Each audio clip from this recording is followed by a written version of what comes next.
Create, a fantastic web service that empowers you to bring your website, such a valuable digital resource within your own team. Adam Bastock from Small 99, who's passionate about making profit while being green, and Rebecca Hansen, who's here to tell you how making a difference to the environment by purchasing an EV isn't just easy, but a tangible benefit. Throughout the talk, your cameras and mics will be switched off. So if you've got any questions, please send them to the Q&A box. You'll only be able to see the questions that you've asked, and you won't be able to see anybody else's contribution to that. So it's entirely on your own.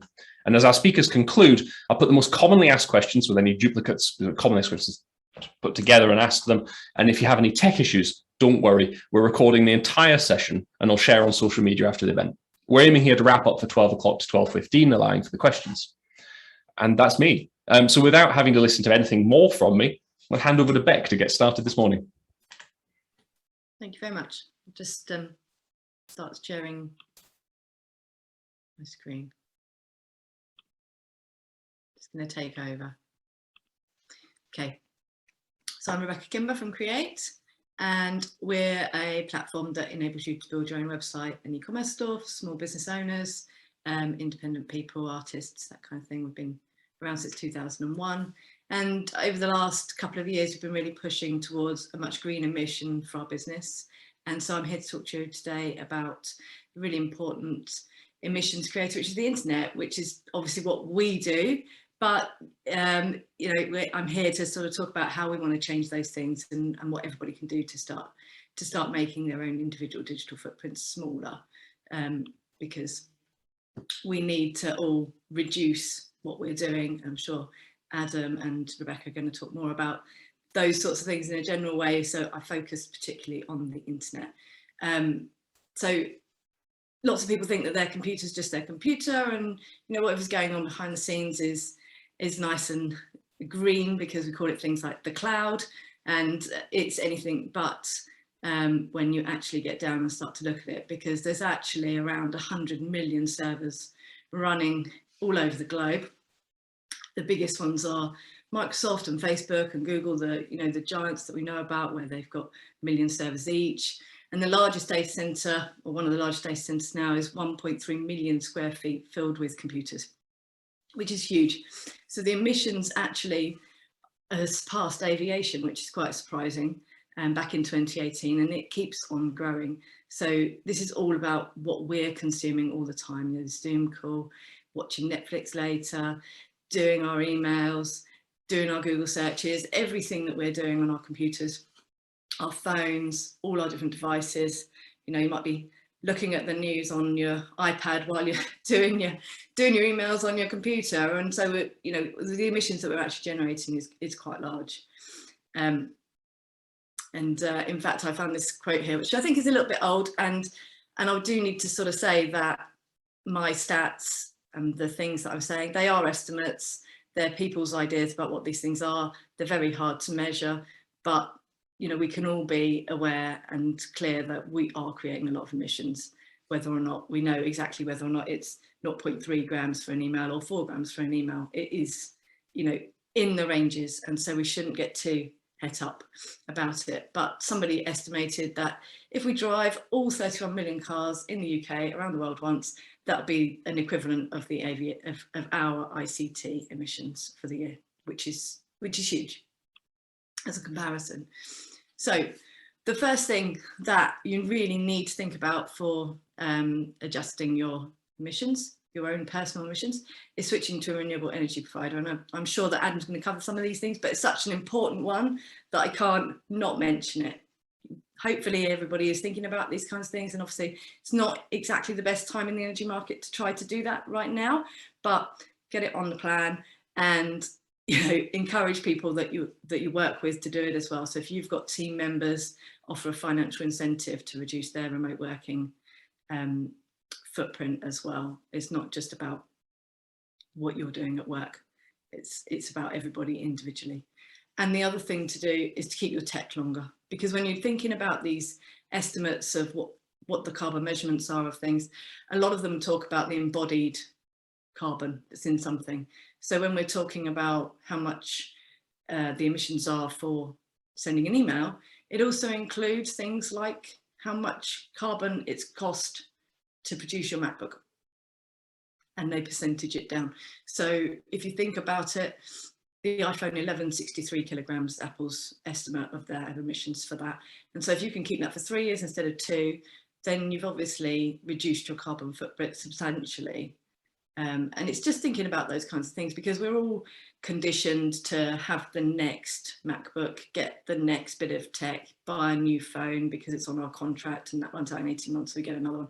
And actually, those kinds of things, we need to change the way we think about those things, because they are big emissions producers, aside from all the other devastation and mining and everything else that goes into those things. So when you do need to replace it, the next thing to do is to think about what you're replacing it with. So more energy efficient models. If you're replacing it, the MacBooks, fantastic, they're very expensive, but we've had them at work and they tend to last for years. We've got ones still working that are 10 years old. And so they do last longer than the PC, but also swapping things like big LCD screens and desktop PCs for laptops is also a really efficient move as well, because they use less energy.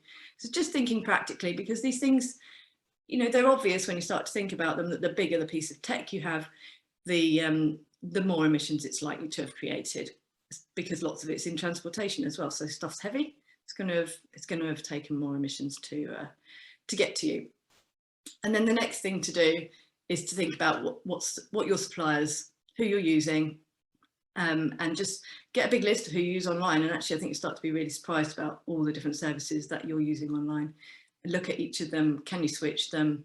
Can you swap them over? And just gradually make a plan to make changes, or apply pressure to them as well. So write to them, email them, say, what are you doing about these things? All that stuff is really important. And we all have a voice as individuals. And if enough of us speak up, there's a lot of change going on now, and a lot of people are listening. So it's definitely worth doing. I couldn't, I kind of focused this talk on reducing your digital footprint as a whole, because actually there's so many things that are in this, and I know it was sort of put that it was going to be about websites. So I've covered websites, but I think that there's so many other things you can be doing online too that are really simple, easy swaps. And if you just come away with a few things from this talk that you can go and do, that's going to be a big win, because all the small changes we can all make all add up, because we're all doing so much. So green hosting for your website. Your website's obviously creating emissions. It's creating emissions all the time behind the scenes, because indirect emissions are being created when your visitors are looking at it. So if you've got thousands of visitors going to your website, it's going to be making more emissions than a website that doesn't get so much traffic. And so choosing a green host, one that's using renewable energy, is a really important first step to cutting a lot of those emissions out. And there's a lot of good people doing good stuff in that area now. There's great hosts like Green Geeks and Crystal. Obviously there's us, but there's lots of different options for lots of different sorts of websites. And we have a really simple tool, which I'll show you shortly, called our website Eco Checker, which you can just put your website address in and it'll tell you if it's on green renewable hosting or not. But talk to your host, and again, ask them what they're doing about it, and say, look, I don't want to move, but you're not doing what we need to do. And hopefully enough people do that, people start to make those changes, which is in essence what we all need to do. Everything needs to go green, and pick something green, move to those people. The people that are left behind, they will start to shift and hopefully get themselves in the right place and reducing their emissions. So the biggest other win is to optimize your site, is to reduce the size, reduce how much stuff you have on it, make it simpler, make it clearer where people go, what they need to look at. No one likes a big maze of a website anyway, when actually we're all short on time.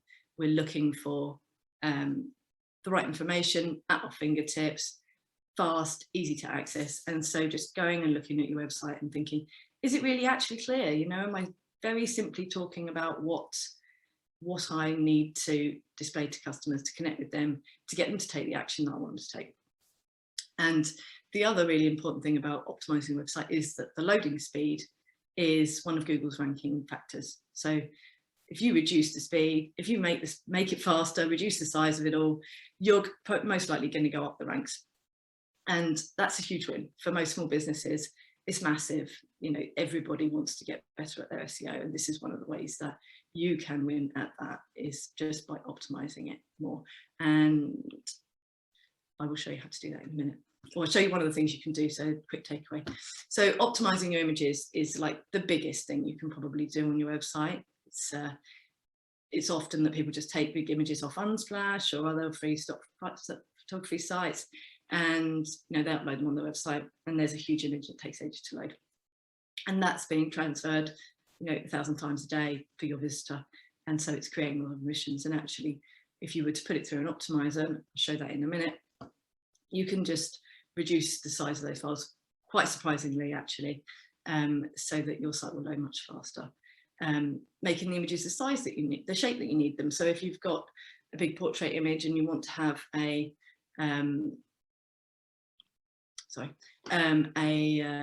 it's a square, cut it to be a square first. And there's lots of different tools you can use. I'm using Canva here to present my talk. I just realised I'm not actually presenting it in the presenting thing, but not to worry.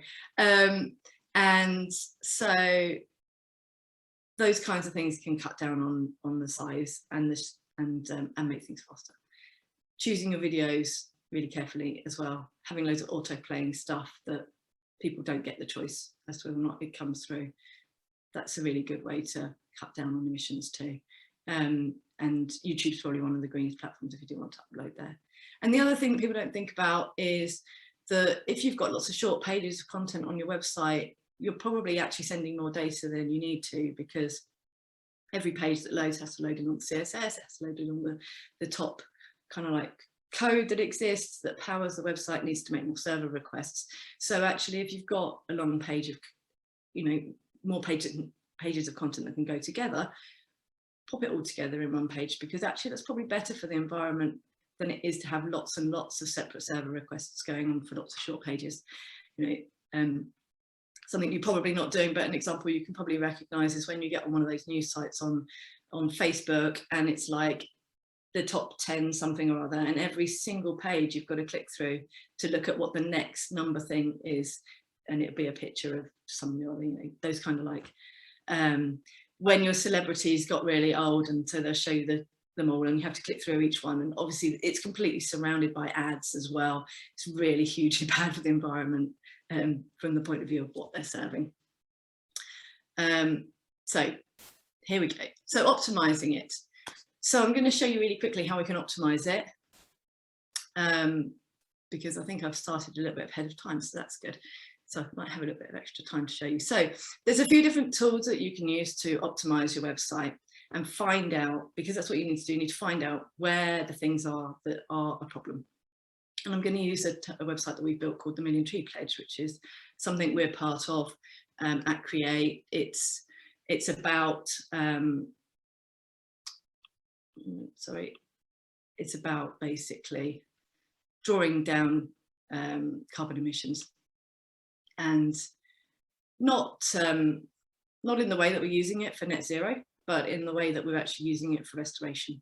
So we know that everything's linked up on the planet. It's not just about carbon. That's not the only problem we have to solve. And so this is about how we've all pledged to plant 1 million trees. And there's 27 of us now, small businesses, that have done so. And this is the website. And we built it a little while ago. And actually, when I went and looked at it, I was like, oh, this is great, because actually I haven't optimized it. So I'm going to show you now how we can optimize it and how I've had a look at it. Because actually we've got some quite big pictures in here, which do take up a bit of time to load. So first off, the eco checker, you pop your website address in there, and it does two really simple things for you, because actually there's, when you look at some of the things I'm going to show you, they are quite technical. So it's about picking out the things you want to look at. It'll tell you whether or not your website's on green energy, just really quickly, it's green or not, and that can help you to do the things that we just talked about contacting your host and having a think about what you need to do to make it better. And then it also says about your page speed score in a way that's simpler to understand. It's not technical. It's thinking about what's the size of your images. Again, like I mentioned, that's one of the big wins. And also about third-party content and scripts. So while I was doing this, I was just having a look at our own site. And as an example, we've got a blog on our own site, and we're running Discuss, which is a commenting function. And actually, when I'm looking at our pages, Discuss is one of the things that's really slowing our site down, and it's a third-party thing. And I just said to Jack, who I work with, I was like, you know, any reason why actually we might not just get rid of this? Because we don't, part of our strategy isn't to get lots of comments on our blog, and actually nobody does, just for the spam. So we just said this morning, this week we'll take it off and we'll get rid of it, and it'll make our website faster, it'll make our blogs faster, they'll probably get better ranking because of it, and actually there's no downside to doing that kind of thing. So it just helps to pick out those things and give you some talking points and some thinking points. So this is a really useful report that I just mentioned on the slides, called Page Timings. And what it shows you, sorry, whenever you're doing any of these presentations, the camera is always in the wrong place. What it shows you is the how fast your pages are in comparison to your other pages. So you can see here that actually the home page, which is why I focused in on that, is 33% slower than the other pages on our website. So we're quite well optimized actually for our content. It thinks it's quite fast, but this one here in particular we can fix. And so this is a really useful report to just go and have a look at all of your pages, because you know, when you run the Page Speed Insights tool, which is Google's way of telling you how fast your website is, it doesn't show you your whole website as an overarching how fast it is. It just shows you that particular page, and so it can be a bit slow going to find those things. And so this is a really good discoverability tool. So again, so what I'm going to do is in a moment, I'm just going to show you how I'm going to optimize those images, upload them, and hopefully rerun page speeds, and it's going to show that it's faster. So fingers crossed that it's actually going to work. So just quickly with the Page Speed Insights, so you kind of get an idea about what this is about. Lots of this is quite technical, so it can be a bit overwhelming, and some of it you're not going to be able to fix yourself because it might be inherent in the program that you're using, like our program Create or Squarespace or WordPress. Sometimes there are all sorts of different sorts of things that they're going to flag as being problems based on some of the tools you might be using. But what it basically does is it shows you how quickly your page loads in to a point where the user can see it, and they can see enough of the information to start to use the web page. And this is called like the largest content paintful here. And obviously a couple of these things are red, most of it's green, but I think that this is probably gonna, once I've optimized those images, I think that's gonna go green. And so it shows you loads of different things here, depending on your website. It might say optimize your images. It's asking for next gen formats, which are the next generation of files that are going to be WebPs. But we're not quite there yet with those, so we've got JPEGs and PNGs up there. But the way that files are formatted means that they can be better optimized.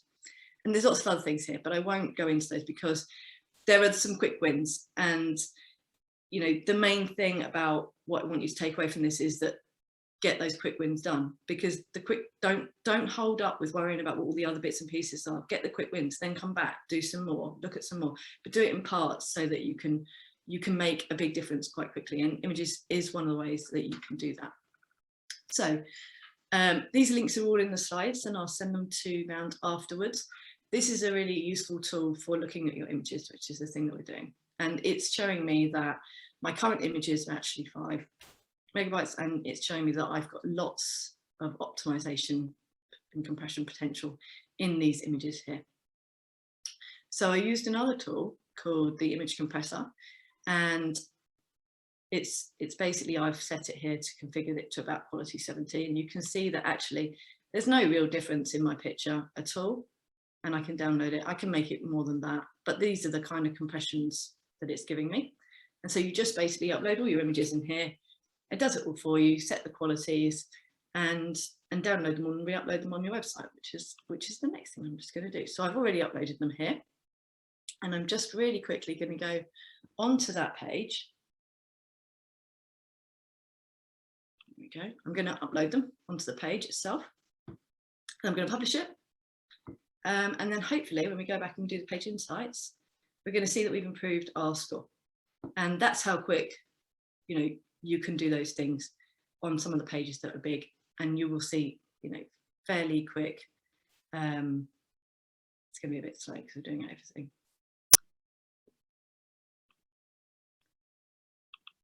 Right, so we've got the right block. Just get back. I'm not going to be able to do that one. I've forgotten that I've made this by doing lots of different images, so we'll forget about that one. See, this is properly on the fly. So we'll do these ones down here, because actually this particular image is really large. The one of the mango trees just there is actually really large. So this one, sorry, I just need to move things around again. Done. I'm going to get two now. Hold on.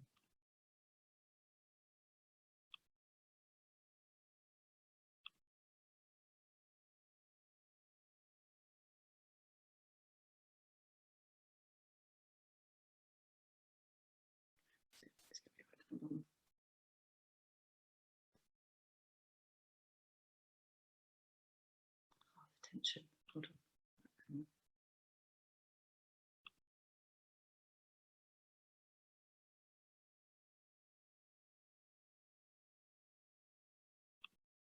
Is it just one? It's just one. Right, fine. Okay, it's all good. Right, and then this one, which is this. Yep. And this one, hopefully, it's going to be a bit smaller. And then there's also one large one down the bottom, down here, which will just change quickly. And that's it. And obviously the other thing about it, like I just said, is actually I'm using that image as a strip. And at the moment it's a big square, so I would probably crop it.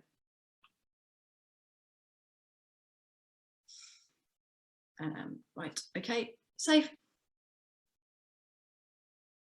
We'll move on to something you're probably all a bit more interested in, like email. Come on, save.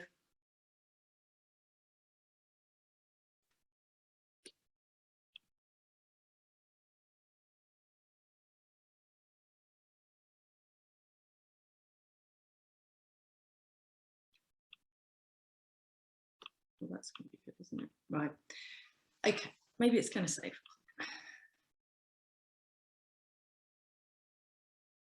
I don't know why it's not saving, which is annoying. Right. Anyway, so we'll move back to slides for a moment. Maybe if I go back in a minute, it will have saved because it's being slow over Zoom, which is always the way.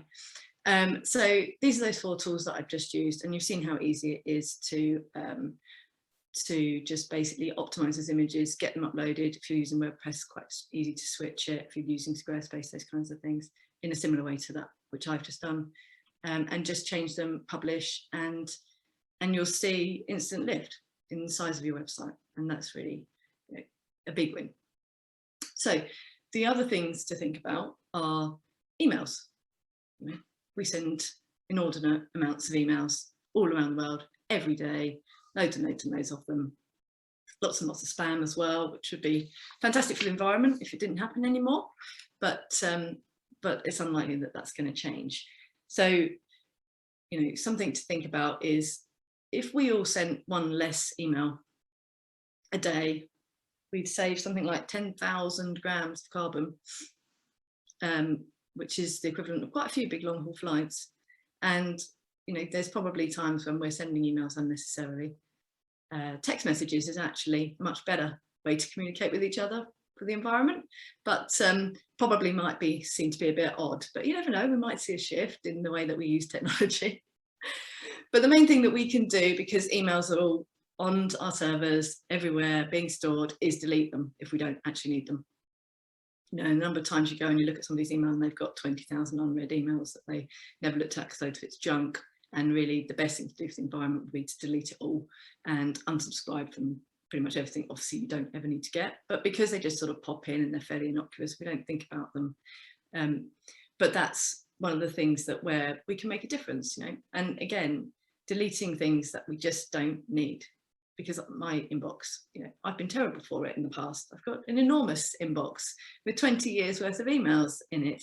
And so I'm taking the time, not every day, but some days, to just delete a few. just delete a few. If we all delete 10 emails a day, this saves a lot of carbon. And all of these little actions that we all take can all help. And in the same way, you know, cleaning our digital footprints, probably all got loads of stuff on Google Drive we don't need anymore, that we've looked at, that we don't need to store it. We've got stuff on SharePoints or Dropbox, or we're syncing loads of old photos to iCloud just constantly from our phones because we took 50 shots of the same thing when we were out one day, and all that stuff's got to be stored somewhere. And so, you know, this is about having a bit of a digital declutter, because this, you know, when you look at your computer, there's probably so much stuff that you just actually don't need, don't look at, don't use, it's hidden in folders. And every now and then just delete some of it, delete it all, put it in the bin, empty the bin, get rid of it. Because actually you probably feel better for it anyway, because it'd be easy to find what you actually do need rather than being swamped in stuff. And, you know, make it company policy just to keep what you actually really need. So do tidy up your Google Drives, do tidy up your SharePoints, because if you don't do it as you go along, the problem becomes enormous, which is one of the things that we've noticed we're facing. We've got a lot of files. We've been around 20 years. We've got a lot of stuff, and most of it we just don't really need anymore. And I thought I'd just say that there are times when actually it's better to use tech. You know, it's better for the environment to have this Zoom call, to have this meeting online. Yes, it's using carbon, but it's not using as much carbon as it would have been if the 20 people had driven their cars to a meeting place and, you know, and all met together. And the same goes for meeting your team, you know, or sending letters instead of emails. That's worse for the environment. So it's better to use tech in a lot of cases, but we just need to start thinking about how much we use it, and, you know, whether or not we're using it for,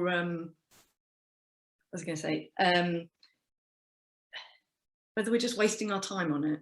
You know, we're all complaining, oh, we spend loads of time, we get sucked into Facebook, and then we're doing this and that. If you actually start to think about the fact you're using loads of carbon emissions just to sit there and scroll stuff or watch something that you weren't particularly interested in, even watching the telly and stuff like that, just got it on in the background, it's using loads of emissions. And so things like that, where it's reconnect with nature like we were during COVID, get out and about, do other things, get away from our screens is one of my messages, and you know, just do what you need to do and separate it from, you know, I need to be on my computer for a certain amount of time, I need to do these things, and then try to do some other stuff as well, because that will all be better for the environment. As long as you don't all go out on a holiday somewhere in a quick jaunt away in your cars miles away. So yeah, it's all about having it in moderation. Right, I'm just going to go back and just check whether or not it did actually save. It has saved. Perfect. Okay, so hopefully be able to show you. Just go to publish it up. Might need to wait a moment.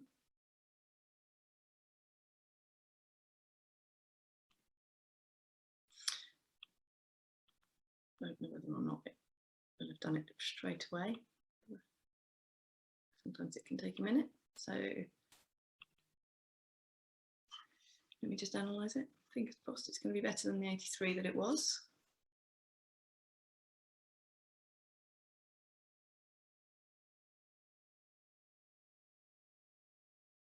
It does take a little while to analyze everything. That's mobile. I was on desktop. It's all right. Don't panic. It's still an 83. I don't think it's actually done it yet. Try again. But anyway, if I just see, sometimes the publish takes a little while, you see, so it might not have done it yet, or it might be that they've cached it, which is another good thing to do on your website if you can. Is I don't think it's changed. Oh no, look, there we go, 88. So yay, we've got a bit closer to the 90 there, and I think if I do that top image as well, that'll push us over the edge there, and then we'll be green, which is, you know, fantastic, and a really quick, easy win that everybody will be able to do themselves. So quick couple of last things. I really like this quote from Greta Thunberg, and I think it's really important to think about what we want the future to be. And she says, instead of speculating about how the future may be, you should try to change that future while you still can, in order for that future to turn out the way it should. And I think that's really apt in the way that we need to think about our behaviours, and we need to think about how we can do things differently, and think about what impact we're actually having, so that we can hopefully fix the climate change problems we've got. And finally, so I'll leave you with this thought. What's the first step or the single change that you can make in the next week or so, no matter how small, that you can commit to, that will help to reduce your carbon footprint and your digital carbon footprint? And that's me. I hope that's all right timing wise, Charles. Just need to hit the unmute button.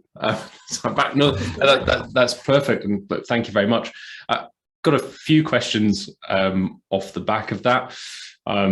I'm particularly interested in the text message relay piece, which I'm not going to ask you about instead of emailing. I always feel like I'm going backward when I'm sending text instead of email, but it's really interesting, the move now to get people to clear out their inboxes and delete old photos.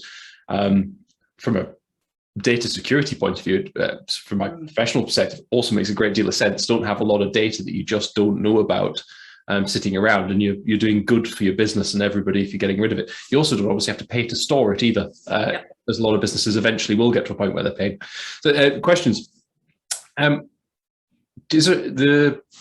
You mentioned here about ICT and the fact that it's now got emissions beyond aviation in 2018, which I think significantly is pre-pandemic levels. So it's back when flights at a big stage. I think there's a lot of things now that are probably above aviation in terms of polluting things. But can ICT, in your opinion, go green, given what it is? Is it a constant drive for efficiency, or is it a question of just buying green energy? Yes, I think it can do both. I mean, it doesn't have the same problems that aviation has in regards to the fuel it needs to use. So there's absolutely no reason why it can't be based around renewable energy. Obviously, there's bigger problems with things like the technology that's used, the kit, the equipment. That's a harder shift because there's emissions built in all those things that are being built and transported. But I've seen people building data centers now that are using cool air from outside to cool rather than air conditioning when they can. They're building them in different ways. Previously there were huge office blocks, and they still are office blocks in London and places like that that are just full of computers that need to be cooled, and they need to be secure. So they use a lot of energy. But these places that they're building, and I know Google are doing quite a lot of stuff, and they've open sourced quite a lot of the things they're doing around efficiency. But yeah, I think we can all just be a bit more efficient. We can all store less stuff that we've forgotten about. It's like your social media profiles. I'd like to see some of the social media companies deliver tools that mean that we can just delete stuff really easily. They've probably got Facebook profiles with hundreds of ancient messages that mean nothing anymore and aren't important to keep, and easy ways for us to just go through and just delete that stuff, because actually, it's a win-win. We don't really need it. It's old, isn't it? Yeah, 33,000 Twitter messages that you posted years ago. Yep. You don't want to go through and delete them all individually, because it makes no sense. And so I think, the tech will come along where it helps us all to be more efficient too. I'm seeing Adam's point here about the underwater data centers. They fished that one out at some point. And it was really cool to see. So proof of concept, sinking a data center under the sea in order to cool it instead of using air conditioning to cool everything down. The data centers are clearly there. I think Microsoft have got a commitment to be carbon negative, so actually removing their historic carbon footprint by 2050, which is quite interesting. There's a question here from Zoe Yule, which is, what emissions scope would IT emissions fall under? And I bet you might not necessarily know the answer to this, but do you know? And if not, I'm sure Adam will have something to offer. Well, I think, Adam, jump in if I'm saying the wrong thing, but I believe that if you don't actually own the equipment, then it falls into scope 3. If I was running my own data center, it would be a scope 1 or 2 emissions, but we use suppliers for ours, use Google and other people that are doing those kinds of, moving in the right direction and doing as much as they can, or as much as they're able to at the moment, to get to green. So Scope 3, basically. Yeah, I think this is just jump in very quickly. I think this is why it's such a good point you made earlier in your presentation around making a list of all your suppliers, and that's something I've written down for myself to do, because I've not actually done that in terms of all the digital tools that I'm probably using. So things like Canva, which I open without thinking, they're all your Scope 3 emissions, and that's going to make a big chunk of your profile up, which will come on to soon. But I think it's such a good task to do. So just wanted to shout that out. It segues nicely up to what Adam's doing. It actually also feeds a question that I had, which is conscious of some of the stuff you're doing in terms of web building there. And I know it's just image compression and bits, but for the non-technical, and there's two tranches here. You've got the non-technical who find that sort of work actually just a little, it's difficult for them in the first place just to move this image around. But then secondly, a lot of people put their websites and their web development with agencies, and they're reliant upon those agencies to make these kind of changes and improvements, which can be more challenging because they're at arm's length. Is this something that they can take a shortcut to do? Do services like your own, like Create, are you already building this into the templates that are created from the get-go? Is there basically an easy step to get there? Yeah, so we do a certain amount of optimization anyway, but you can see there that we're not doing too much, because it's quite difficult to just do it automatically and know that you're not going to provide the customer with an image which doesn't look great. So we just optimize it a bit. But as I've just shown you online there, those tools are really quick and simple to use, even if you are non-technical, because actually you can just go in and do those things. But we're doing other things. So we're doing things like web caching, which means that you don't hit the database all the time. We've cached the page, so we're just serving a much more less intense page for people. And so there's lots of things that we are doing in that kind of way to make your websites faster, because speed is really important. But there are lots of agencies as well who do focus on having greener websites, and there's no reason why your web development agency shouldn't optimize your website for speed. If they're not doing that, then that's, they're not really doing a very good job, because you want a website that's going to rank well, and you want it to be usable, and you want it to be search engine friendly. And even if you're not doing it for the environment, do it because actually you're going to get more traffic and better rankings, and hopefully more inquiries off the back of it. I think, isn't that going to be the message from everybody today constantly, is that actually each thing that you do here, and this was the hope for today with all speakers, is to say that, look, whatever you're doing in terms of driving an environmental agenda, there's almost always, and I can't think of exceptions off my head, but a payoff in terms of efficiency, impact, and ultimately profit, the money that you're going to make as a result of doing this, because you're either spending less or you're gaining more in the first place. Yeah, exactly. Who doesn't want to have that empty zero inbox? It's like it's like the golden chalice, isn't it? You get to net zero in your inbox and you haven't got any more emails to deal with. And so just thinking a bit more about, do I really need to keep this stuff, will get you there a bit faster, and being a bit more aggressive about, do I really need this? Do I really need to keep this? And you feel better because you haven't got 100 emails in your inbox waiting to be dealt with or looked at or read. Just unsubscribe some of it, you won't notice. Well, that's me. I'm going to go make another effort to empty my deleted items and try and find the emails from 2009 that I really don't need anymore, but feel quite wedded to. Yeah. The other thing I've been doing with things like that is, after I've had something sent to me and it's got attachments, I'll go back and remove the attachments from the inbox, because I don't actually need them anymore. I might want to keep the email, but I don't probably need the attachments, because actually I download them on my computer and then I sync them to Dropbox.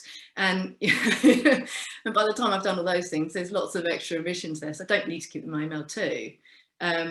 And you can do email sort, look for things where you've got the emails with all the big stuff in it by file size. That's a good quick win. By file size, delete the big stuff.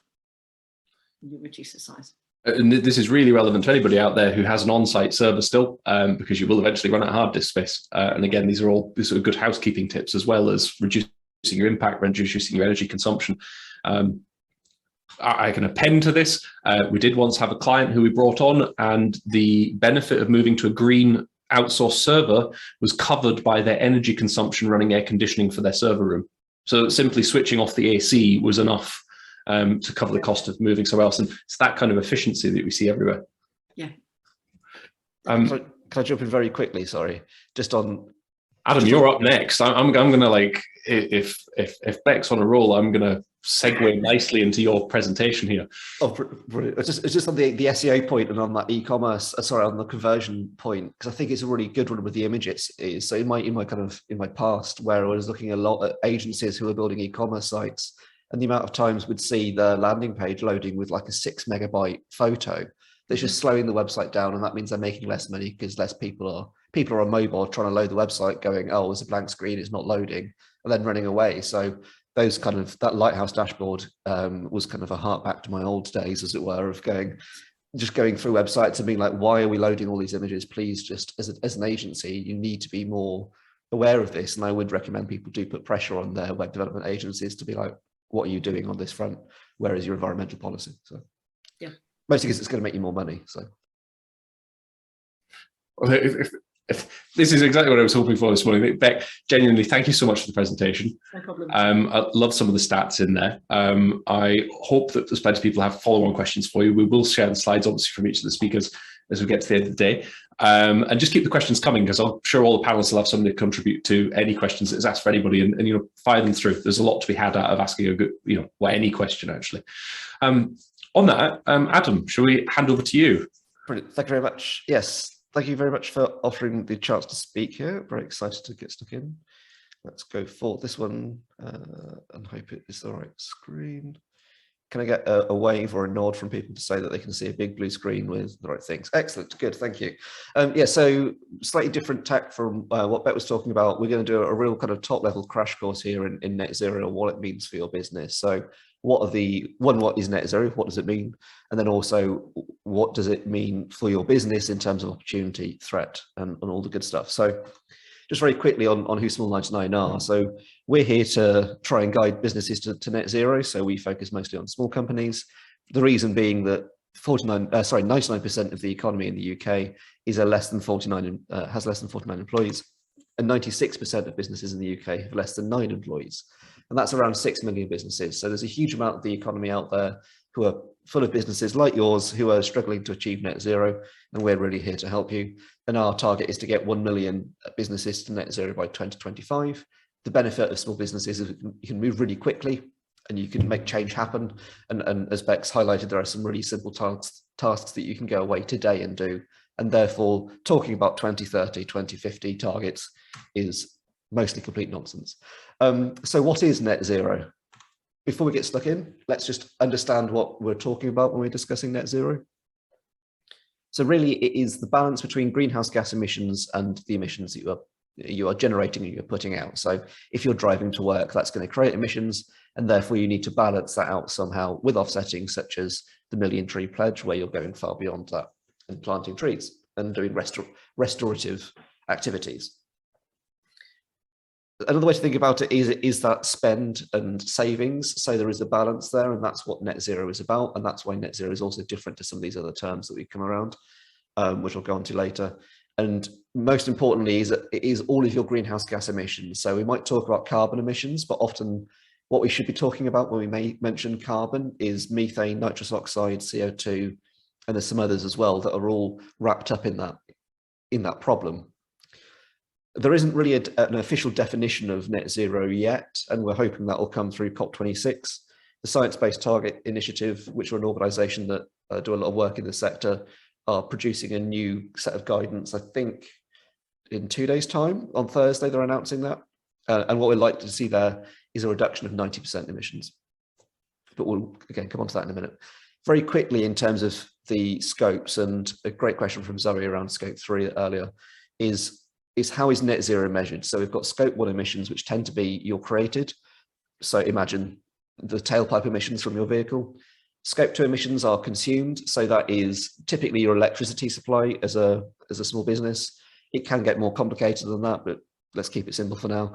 And then scope 3 is everything else. And for most small companies, and even quite a lot of large companies, this is 90% or more of your emissions. So even someone like Tesco, because of their size of their supply chain, their emissions in scope 3 are around 90–95%. So this is going to include your purchasing decisions, hence the digital tools that you're using.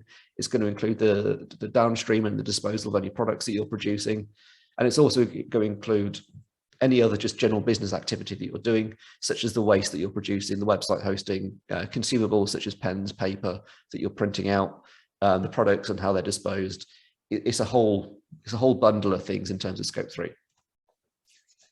In terms of imagining how to approach net zero in your business, I think going for this kind of break-even analogy is quite useful. So currently on this graph, you might be emitting 100 tons a year.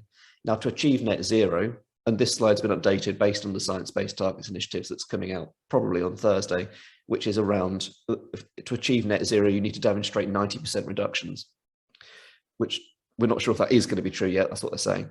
So, you might be emitting 100 tons a year at the minute. It's about reducing that down to 10 tons a year, and then you're offsetting the rest. And that offsetting might be tree planting, it might be carbon capture and storage or direct air capture or various other different technologies, but tree planting or tree growing is the most common one. Or then you can go carbon positive, which, as Charles mentioned, Microsoft have got commitments to do, where you're undoing historical emissions and you're going far beyond what you could be doing. And net zero is a step on that journey, but it is by no means the destination. So you're going far beyond it. But the important thing here is that net zero, no matter what the percentages are, you have to demonstrate reductions. So you need to start reducing the amount of emissions you're putting out. Whereas something like carbon neutral, you can just go away and buy a bunch of offsetting and then claim to be carbon neutral. And that's where the key difference is, and be very critical of anyone who says they're carbon neutral, because quite simply, it's not good enough.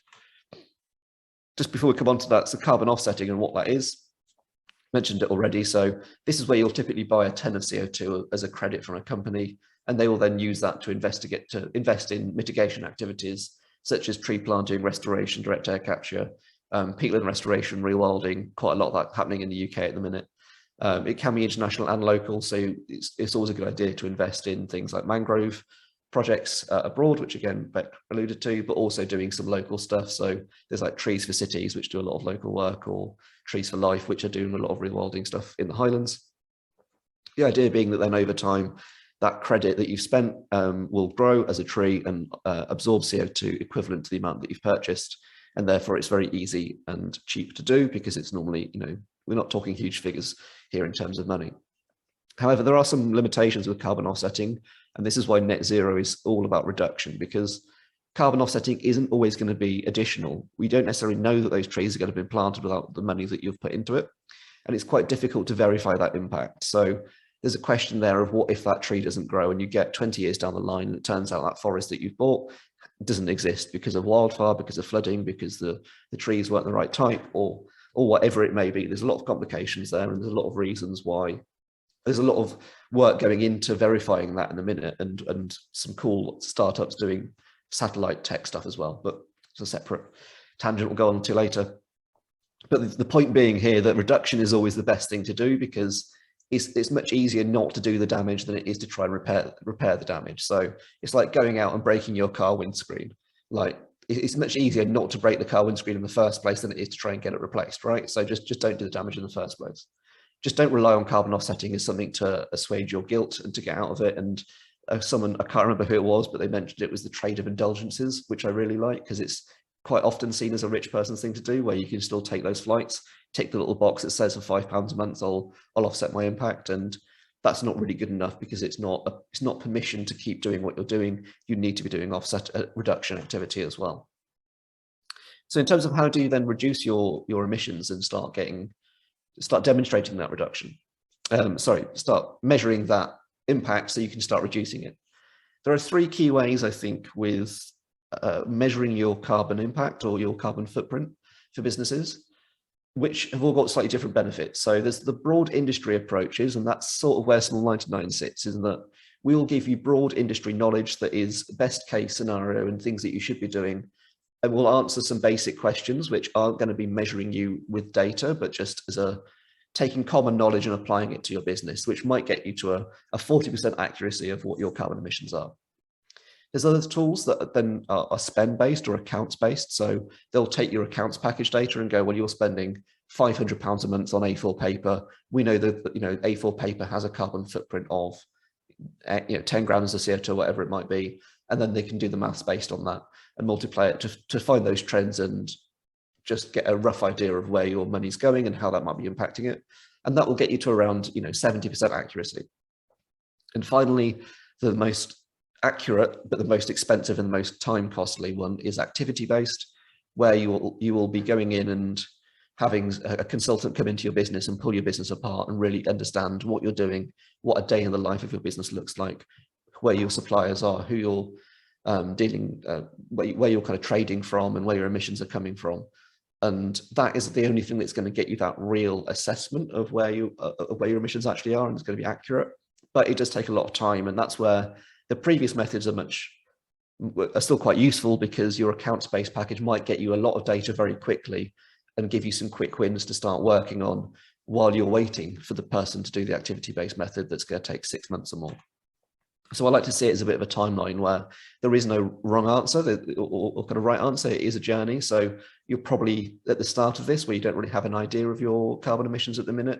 And the idea being that at 40%, you're engaged with small 99, that you're going to get some general guidance and get an idea of where your emissions are. You'll then move on to other experts as you progress and get more education and work with other companies such as Ditch Carbon or CBN Expert. And there's various other companies out there doing this carbon-based, so this accounts-based carbon measurement.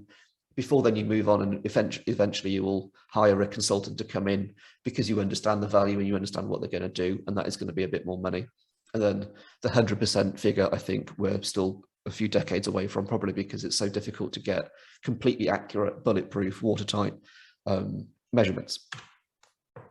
So in terms of the measurement and when you should actually start to achieve net zero, I think there's two common threads. Either, and this is a lot of questions that have come up from previous talks and talking to businesses, is that you can either do it before you get started, and the benefit is that if you are hiring a consultant before you start, you're going to get a very accurate picture of everything you're doing. So that 95% accuracy is going to give you a real good idea of what your emissions look like right now, and that's going to allow you to demonstrate clear reductions over time. So you will then be able to say, well, we've done these actions and we've measured it 2 years after we started making reductions, and that's got us this amount of carbon that we've saved in terms of tons of CO2.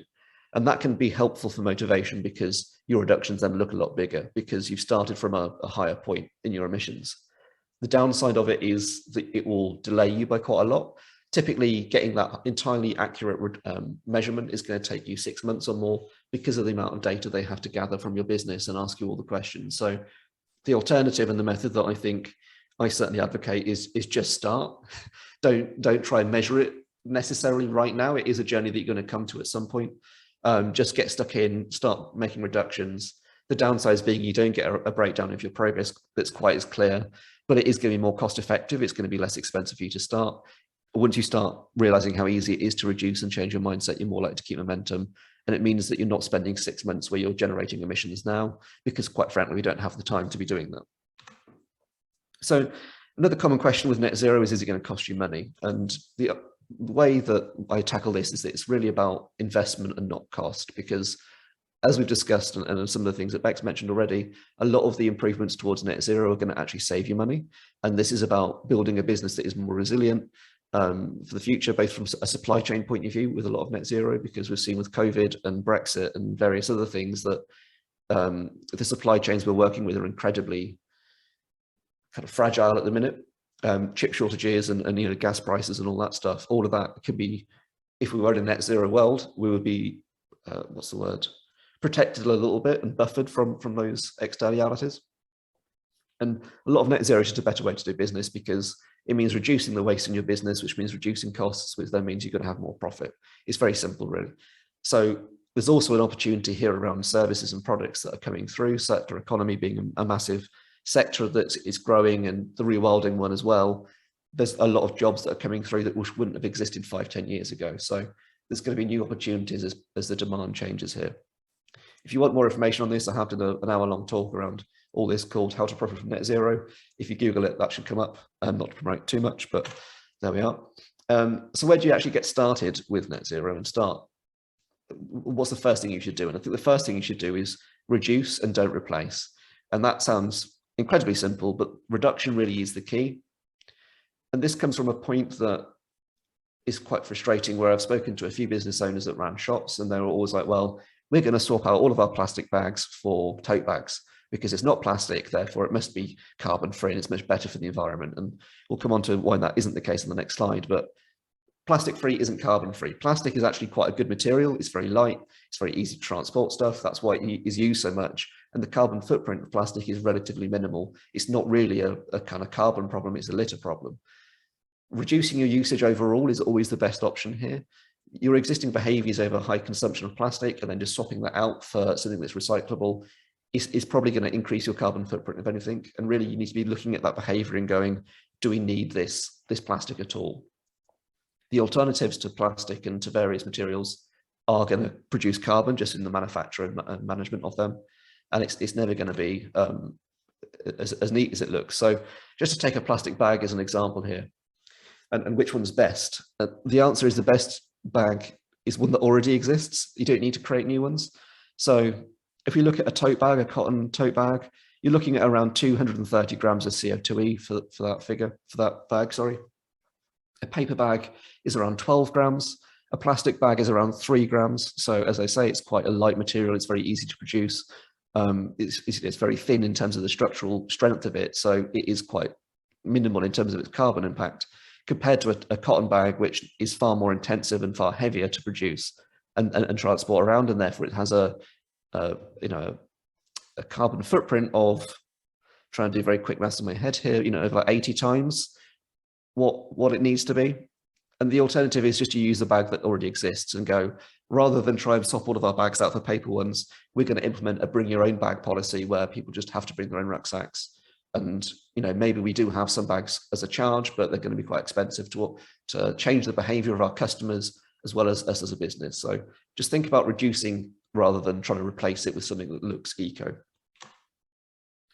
Again, Beck's already covered this quite nicely, but check your suppliers. They're going to be a massive part of your scope 3 emissions, and it's going to be the biggest thing, the biggest challenge for you to tackle. But there's some simple things I think you can really start doing to get started with it. The problem really is that you can't control your suppliers' emissions. You can't control if they're using coal to generate their to power their lights, or if they're using a solar panel.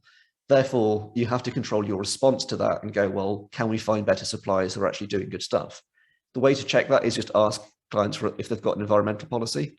I've gone through this a couple of times with some of our digital suppliers because we are mostly digital business, and it's been frustrating how many don't have it. And I've just come back saying, oh, don't really understand what you mean. And it's like, what do you mean you don't understand what I mean? Where is your policy? Just what are you doing for the environmental thing? There's all these companies out there talking about how they're really ethical and all the good work they're doing. And MailChimp is one that really annoys me because they've got quite good branding around this, but they have nothing to say we are using renewable energy. And for digital tools, it's so easy just to go, we are using renewable energy, we're offsetting, planting trees, blah, blah, blah. It doesn't take much, they just need something there. Ranting aside, I think, just think of every supplier you've got in your business and start looking at them and going, well, what are you doing for net zero? Do they have targets? And challenge your decision when you're looking at buying new products as well. So if you are buying a new set of envelopes or some new paper because you do need it, which is fine, it's not the case, but where you just be thoughtful about where you're sourcing that from and thinking, can you go local with it? Can you buy from someone who does have an environmental policy? And the reason for that is it's going to make your journey to net zero much easier, because if your entire supply chain is aligned around all reducing their carbon footprint, that means that over time, as they progress on their journey, they're naturally going to run with you and progress your journey as well. So change your mindset, and this comes down to the idea of a carbon budget. So if you start treating carbon emissions as a finite resource, then you can start addressing how you actually handle that and how you change your decisions around that. So for example, it might be that you need to keep driving to work. There's no alternative for it. There's no public transport. All of that's outside of your control. So you need to keep driving, and that's absolutely fine. You might emit, say, a ton of CO2 a year in driving to work every day, and your company has a carbon budget of 5 tons. So therefore, 20% of your budget is used driving. Where are you going to find those emissions from? So if you're currently, emitting, 20 tons of CO2, you need to reduce it down to 5. You can't reduce driving, and therefore you need to find those other 15 tons of savings elsewhere. And this idea of a budget and a spend and putting it in monetary terms, which I think we are going to kind of get to in the next 5 years with carbon taxes. Again, separate talk. It's all coming this way, and starting to think about it as a finite resource and go, well, actually, do I need to send this letter? Do the envelope challenge of, do I actually need to send this letter at all? Could it be an email? Could it be a text message? Could it be a different way of communicating with this to free up the budget and protect the fact that I need to drive to work? Another good story that I heard is the kebab challenge, where there was I think it was a shop owner or one of the sustainability consultants that I know kind of went out for a night out, then went to the kebab shop at the end of it, and then was like buying a kebab because he was drunk and wanted something quite late at night. It came in, you know, kebab was served, wrapped in foil, wrapped in some napkins, wrapped in some paper, and then put in a paper bag and handed to him. So then you walk out the kebab shop, you take it out the bag, you take it out the paper, you take out the serviettes, you take out the foil, and then you eat it. So the idea is actually the journey, the user experience there is you're going into a kebab shop to eat a kebab. So what is the minimum you need in terms of goods? It doesn't really matter that all that paper is recyclable. What is the least you need to deliver that object safely and to give that customer the good experience? So the kebab challenge, I think, is a good one. And it stuck with me, at least, in terms of an example of why you do need to reduce, not replace, but also then look at a carbon budget and go, well, I'm spending loads of money on all this packaging that I don't need to include. So I can just save money, reduce it down, and reduce and free up carbon budget elsewhere. Communication, this is the biggest challenge we're facing at the minute with a lot of companies, is that again, as I mentioned, MailChimp and various other kind of big providers just don't have an environmental policy. So please make sure that you do write one. It's not complicated. It doesn't have to be legally binding or technical. It just has to say what you're doing. And especially if you're in the B2B or if you're in public procurement at all, this is definitely something you need to do now, because you're going to be asked for it from your councils, from your government suppliers, contractors, etc., because they need to start demonstrating their commitments to task force related disclosures and various other legal commitments which are starting to hit large companies. That is going to cascade down and hit smaller companies. So you need to demonstrate to others what you're doing, and having an environmental policy that just shows you're doing something is way better than doing nothing. So have a net zero commitment that is, you know, fairly rough. It doesn't have to be legally binding. You can set it to 2025, 2030, and say what you're doing and what you've already done in terms of those actions. So have you reduced the amount of paper you're using? Have you switched to online meetings? Have you switched energy supplier? Stuff like that. Just be transparent.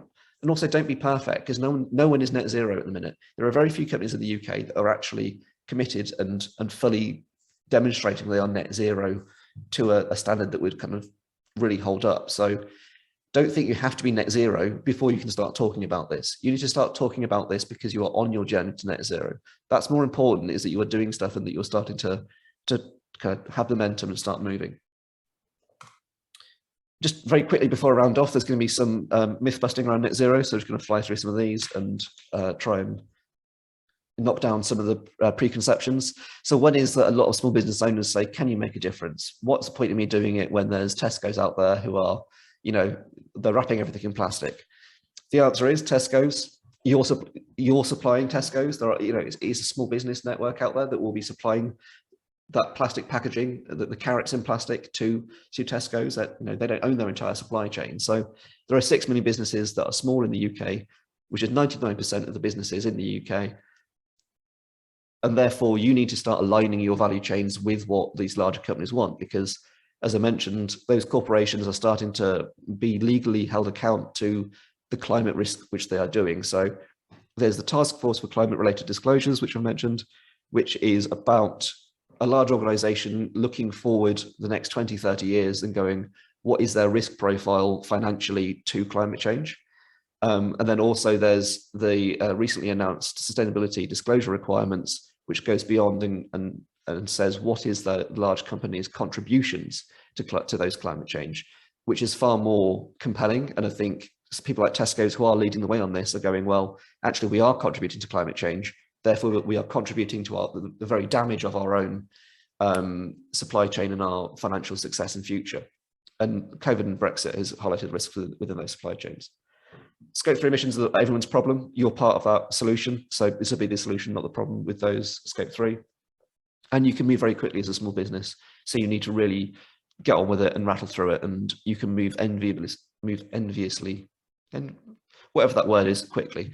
And I think COVID really has proved that in the fact that restaurants set up, you know, home delivery services in a matter of months or weeks of being shut down in a way that prep just couldn't really do, and they really struggled with it. In terms of how long will net zero take, I think you need to be ambitious here. You can have significant reductions within 6 months, especially if you're a professional service or you're working from home quite a lot. If you are in physical premises, it will be harder, but ultimately 2030 lacks ambition for most small businesses, and that you probably can shoot for 2025. That is still 4 years away, or 3 years, well, 4 years until the end of 2025. 4 years is a long time in business. That's a long time for small business owners to plan for and start making changes. So just get on with it, and don't underestimate the impact that you can have. Another very quick one is on climate delayism, which is a real bugbear of mine around COP26 and a lot of the discourse and comments online, which I'm furiously trying to fight, is a lot of kind of excuses of inaction here. So it falls into 4 broad categories. One is redirection of responsibility. For example, that BP made carbon footprint popular. I don't really care. Carbon footprint is still a useful tool, and it's still useful to hold BP to account. And it is a useful thing. So use that carbon footprint to take action rather than try and just blame someone else for it. Policy perfectionism is this idea that electric vehicles have to be perfect and environmentally free before they're actually a better alternative than petrol, which again, complete nonsense. Just get it done. Done is better than perfect here. This idea that it's too late. It's not too late. Climate impacts are a sliding scale from kind of quite bad to very bad. So it's about limiting that to what we can. And also this idea that there's going to be some technological breakthrough that's going to be save us. So it's this non-existent future solutions such as nuclear fusion or green hydrogen or whatever it might be. And it's this whole idea of that is still delaying the adoption of the technology that we have right now. We have the technology right now to solve this problem. We need to scale it up. So if you ever find yourself saying, let's wait until, then you are being part of the problem. And I think you really need to catch yourself doing that and change your approach and be part of the solution instead. So just in summary, why you should go net zero, two broad themes. One is going to be more profitable for you. It's mostly about reducing the amount you consume, and therefore it's going to be less costly for you. It's going to, over the next few years, it's going to win you a lot more business and a lot more contracts, especially with large companies, because they're going to be looking for companies that are going to reduce their risk to climate change. And it's going to reduce your risk to exposure taxes as well, which to future taxes, which may be coming in. So we're already seeing with the plastic packaging tax that comes in 6 months' time, that we're starting to head into this world where policy is going to start putting costs on carbon in some way, and hopefully out of COP26 we'll have that. So in about a month's time, I'll be shouting about that much more, and also more resilient. So just to highlight some of the examples of, having an electric vehicle fleet would really prevent you from having experienced the fuel shortages which happened in the southeast recently, and the rising costs around that. Better insulation means that you're protected against gas prices and the gas cost crisis that's currently going on. And reduced packaging is more resilient against the shortages of cardboard, which we saw recently during lockdown, because all the cardboard supply chain was in people's sheds and not flowing through the system like it would do before. So in terms of action to take now, one is if you'd like to get started, then you can go to small99/measure and get a very quick net zero impact assessment on where you are at. And that will give you 5 actions after that you can start taking. And also we've just launched the community as well, which I won't shout about too much, which is this idea of how breaking it down into small challenges and tiny steps you can take that only take 30 minutes every 2 weeks. So we're really trying to just get that acceleration going, and that's only £10 a month. So, and move over to the Q&A now. Thank you very much. Thanks for that, Adam. I'm quite happy for you to shout out about the community. I think that's a good thing to do. One of the things I'm very keen that Chambers do is we not sort of act like we've got a monopoly on everything that's good and wise in the world. So we're quite happy to promote that. There's an interesting point in there about the redirection of responsibility that's a question for me. So there's a concept, or rather there's a perception that businesses are only doing what they do today. And I feel that some in the oil industry are quite an interesting case study for this, because these are incredibly well resourced and capable organizations full of very, very intelligent people at the high level.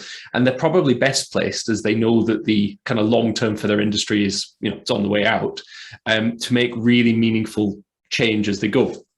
Yeah. Within that, some of these industries obviously have significant capital expenditure that they have to make. It just takes a long time for them to get there. And one of the things you often find in small businesses is that the risk to them is if they've got that same problem but scaled down, they do a thing and they do it the way they do today. What do you say to them when they're being asked to make a significant expenditure in a piece of technology that allows them to advance and is far more energy efficient, but is still ultimately a very long way from where they need to be to keep doing what they do today in order to achieve net zero? So that's a good question. I think the expenditure one is interesting. So just to kind of clarify as an example here, are you thinking of something like installing a battery pack or something within their warehouse that will then absorb energy and provide resilience against the grid that will also achieve their net zero goals? Something like that, where it's an expensive tech installation which might have a payback period of 10, 15 years. Actually, I think fair to cover that. I think I'm probably more thinking about the actual manufacturing equipment itself. So where what you're doing is inherently bad for the environment is now perceived. So you make plastic carrier bags. And part of the process is nasty. Now, as you do that, you want to transition away, but the equipment you can buy today, the absolute bleeding edge of technology, is still a long way from where you want to be, but you're stuck in that cycle. Yeah. I think that is you've probably caught me up a little bit there in terms of there are certain limitations in terms of that taking action that can do. There are some examples of companies in the UK. So if on that topic, there's a company called Crystal Doors, which I'll go and check out because they've done a lot of this investment and I think they have achieved net zero this year, next year, where they've taken a lot of that significant capital expenditure and it's cost them quite a bit of money, but they're now seeing increased profits as a result of it because more people are working with them because they are now the bleeding edge of the industry and that they are the only person in the UK who is making doors that are net zero accredited. So there is the kind of the first to market kind of competition thing there, I think, to a certain extent. Having said that, they are the exception. And I think this is where policy really does need to come in, and that maybe rather than focusing your energy on spending 50 grand on getting a new bag making machine, which is using bagasse or cotton or something like that, you actually go, well, I can't really control that. I can't control the industry that are producing these machines, but I can control through chambers of commerce and the kind of through a personal activism of some sort, whether that's financially kind of funding lobby groups or working with chambers of commerce to try and shift that, to then get policy enacted which would shift the system in your favor. And that's where I think it really comes in, because it's this idea of, oh, I can't do anything because I'm just a little consumer, I don't control BP. And it's like, okay, no, you don't, but you are going out and buying a car that consumes BP fuel. And if everyone in the country stopped consuming fuel tomorrow, BP wouldn't have a business model. They wouldn't have the money to make that change. And it's this whole idea of like, yes, you're not the only solution, but you are part of the solution. And I think a good example for this might be kind of like mask wearing, in that mask wearing alone in the UK is not going to stop COVID transmission rates, but it is something that everyone is willing to do to help reduce to have an impact. And at a personal level, that is something that you can quite significantly do to change your behavior in order to have an impact that is greater than just yourself. So I think there's, just to kind of summarize, because I've gone off probably on a bit of a tangent there, but you've got politics and religion to cover now because you did mask wearing.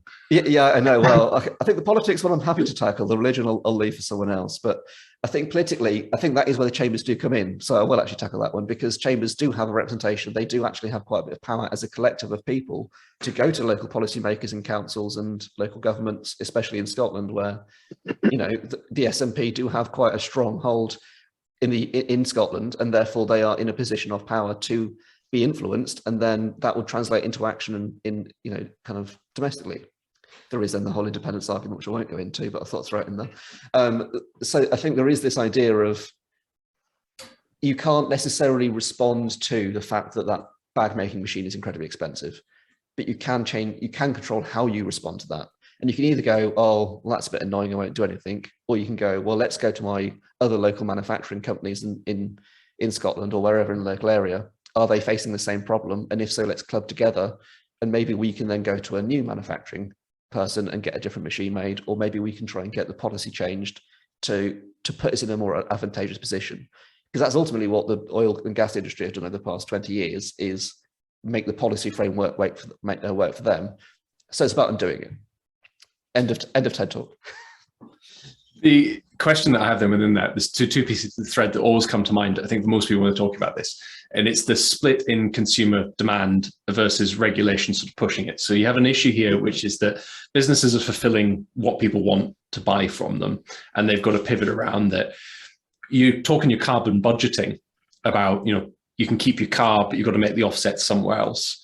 Do you imagine in the run up to COP26 that society or societies in general are in a position to figure out how to do carbon budgeting on a national scale? These are the industries we'll keep, and these are the things we'll sacrifice to do it.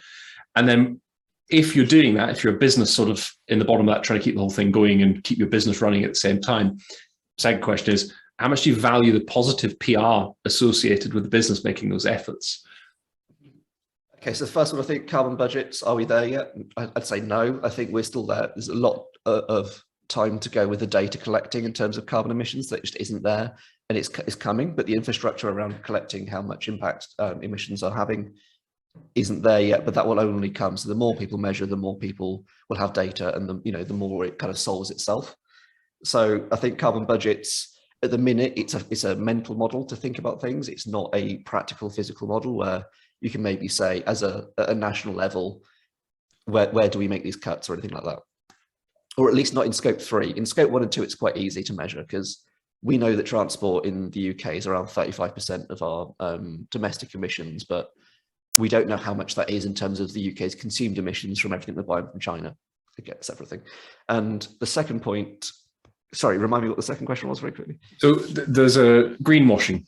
Oh, yeah. So, but not quite greenwashing. What's the value to a business of making this effort? So one of the things you're advocating for is don't measure it, get on with it. Yeah. But if they go and get on with it, what's that value to them in terms of PR, do you think? Well, so I think this is where it comes back to greenwashing, and I think mentioning it as PR is partly greenwashing. So I think where the real value in that is in fact that if you've got demonstrated actions and you've done 50 things, and then Tesco's, who is one of your customers, comes to you and says, what have you been doing about net zero? Because we're only working with net zero suppliers, and if you don't have commitments by 2023, we will drop you. And that is what they are saying now today. Then it's just going to win you more business, or it's going to protect you from losing customers. So I don't think this is about looking good or having PR or positive marketing. This is fundamentally about keeping your customer base, and that goes for B2C and B2B. So one last question for you before we wrap up, which is, what is miles squaring? Miles squaring, which I believe is somewhere in your question. This has been asked by Vicky, if she wants to clarify if I've missed something. This is quite bad because I can't remember where I've come across that. Miles squaring. That's fine. If nobody else knows the answer, we can.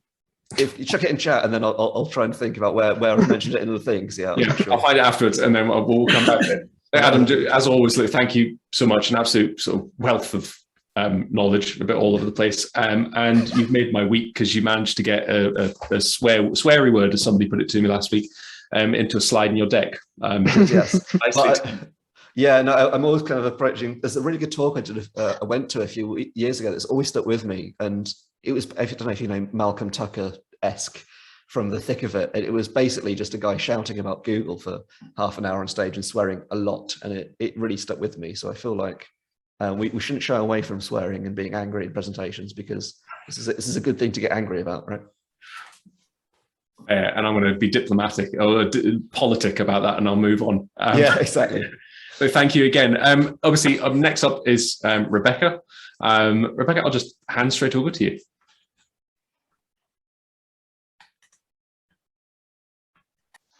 Thank you, Charles, and the Small Chamber Alliance, and I'd also want to thank Beck and Adam. So let's go ahead and get started without further ado. My name is Rebecca Hansen. I'm one of the directors for the electric vehicle platform Trywire.com. I know the slide said it was Enersoft. Enersoft is actually our parent company. Before we get into the main topic of this presentation, I just want to do a little presentation about myself and who Trywire.com is.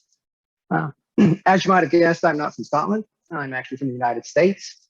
I currently split my time between Dallas, Texas, and Glasgow, but I'm originally from Nevada.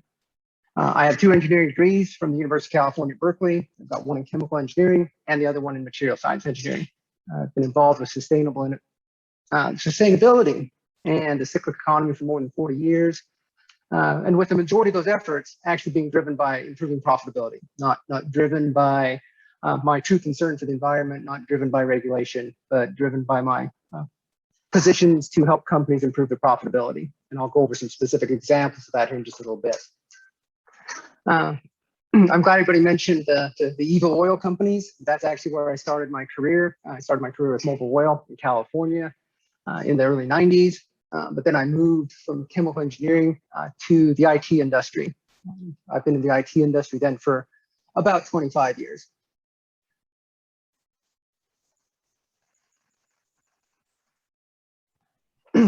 Along the way, after moving into the IT industry, I've actually started several successful businesses. One of those is a non-for-profit consulting company that does IT consulting. It's named the Acumen Foundation. About 3 years ago, one of my partners from the Acumen Foundation, myself, we launched Enersoft International. It's specifically geared towards using technology to improve the environment. And as part of that company's overall mission, in mid-2020, obviously beginning of the COVID pandemic, we launched the TriWire platform. That platform was launched to beta users about 2 months ago. And we're planning on launching to the general public as part of COP26 here in the coming weeks. What the TriWire platform is all about is it aims to overcome one of the key challenges of actually people moving to electric vehicles. And what that challenge is quite frankly, in the current supply chain, there is little, if any, incentive for anybody to truly promote electric vehicles. If you walk into a car dealer today, then there's very little benefit for somebody at a Volkswagen dealer to promote one of their electric vehicle options versus one of their internal combustion engine cars. And in fact, a lot of times it's just challenging for a car salesperson to do that because everybody's familiar with buying an internal combustion engine car. That's what we've been buying for 100 years. So whenever you're selling something, it's very easy to ignore trying to drive somebody in a different direction when you can make the sale much easier with something they understand. And that's one of the things TriWire is about, is it only sells electric vehicles. And it's really geared to try and get people to see that you can actually buy electric vehicles today. So going back to Adam's statement, it's not about waiting for perfect. It's not about waiting for the future. You can do it right now, and we need to be taking action right now.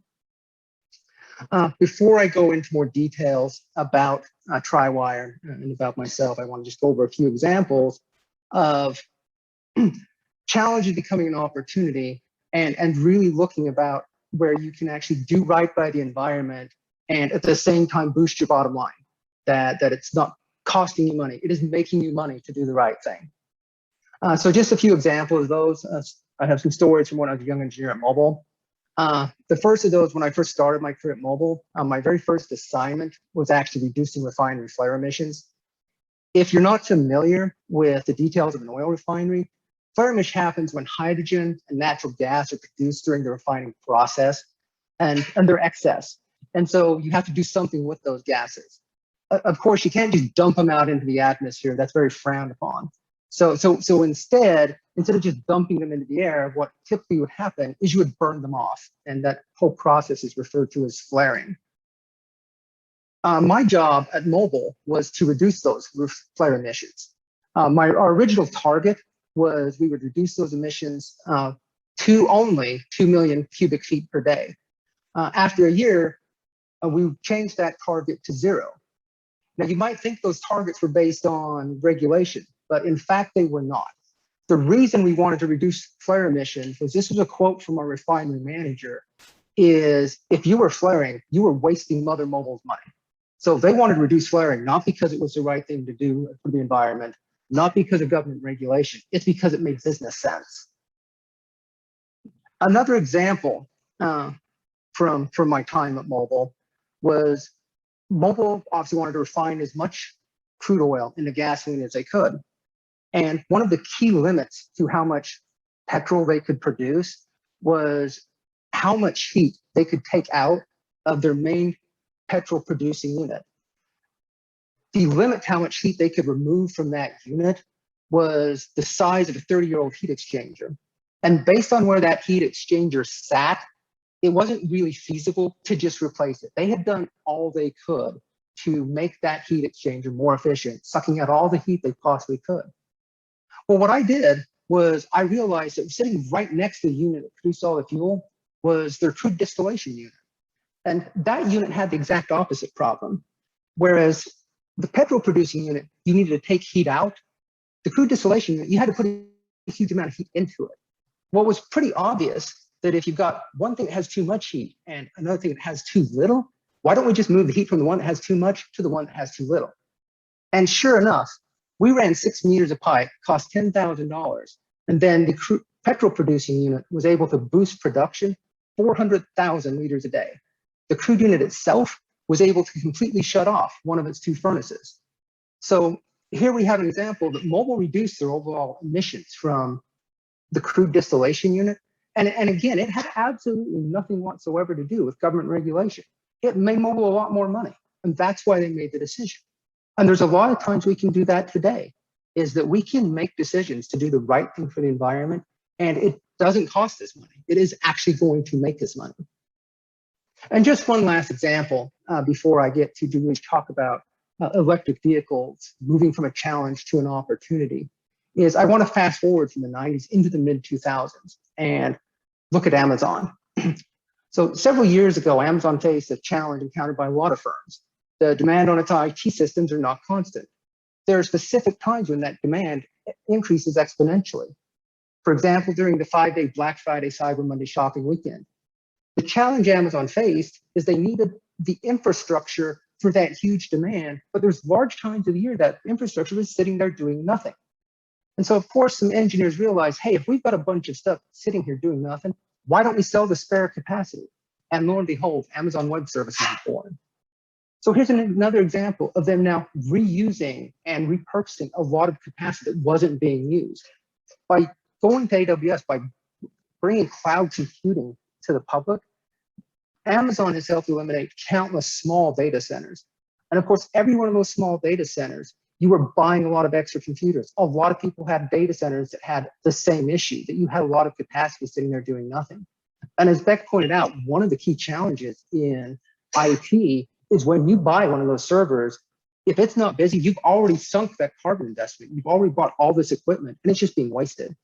So cloud computing really helps things reduce because everybody's now sharing this. And once again, it wasn't that Jeff Bezos was sitting there and said, hey, I want to do right by the environment. You know what? I'm really concerned about global warming. Jeff might be concerned about global warming, but he made it because it was a business decision.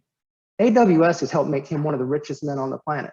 And it was all because it was a right business thing to do. And it just had a side benefit of being the right thing to do for the environment.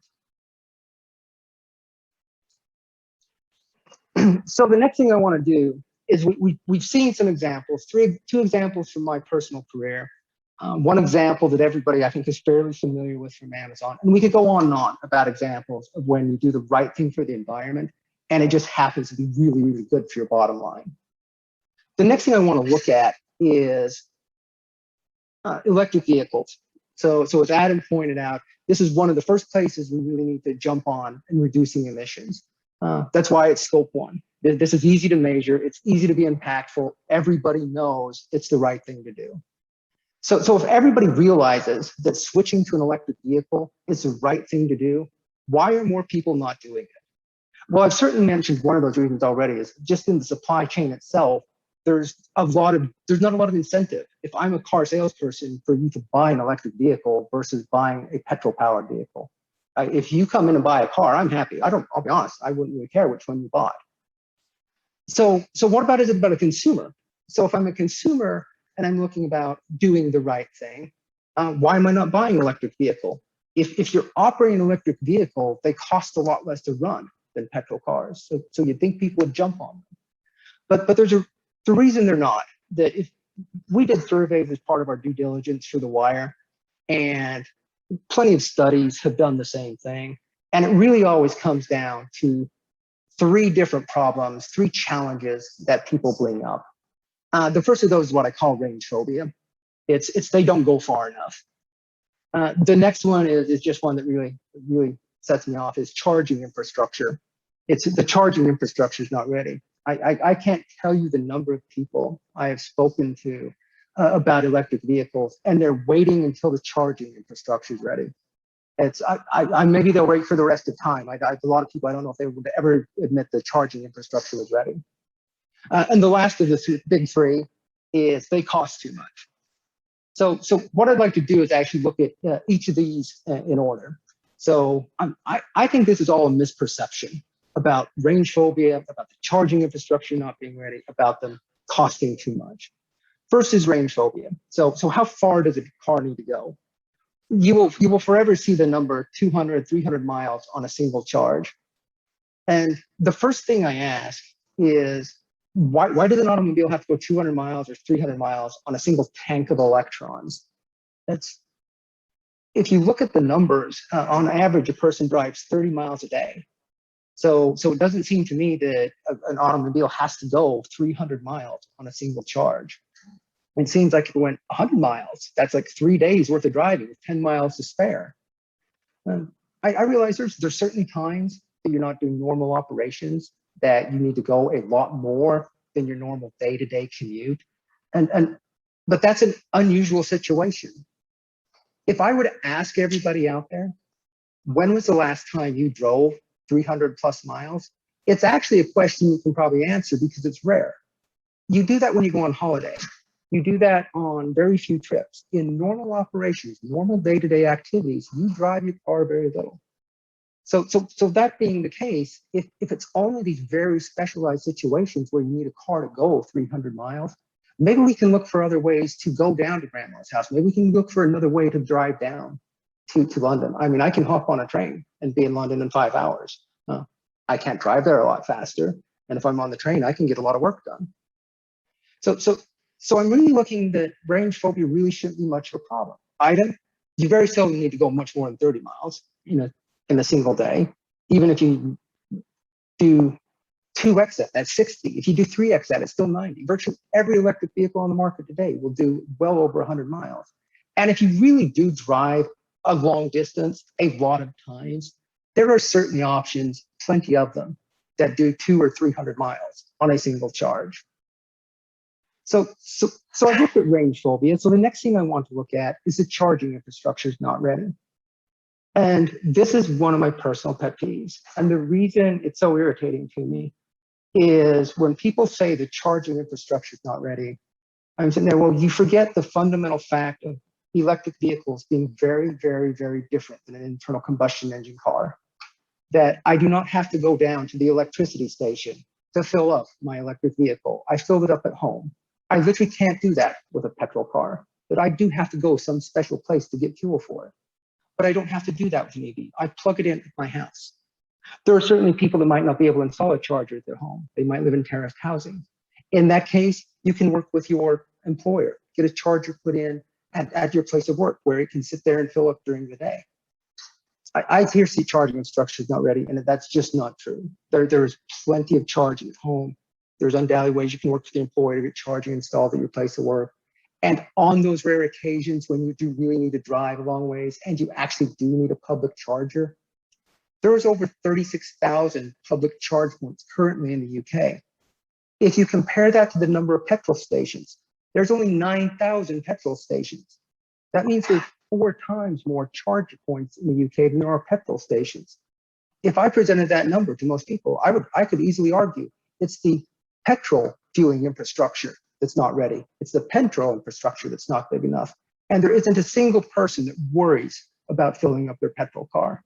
I think we should have the same comfort of filling up our electric vehicles. And then that brings us to the last of the concerns, challenges of electric vehicles, and that's their cost. They're really expensive.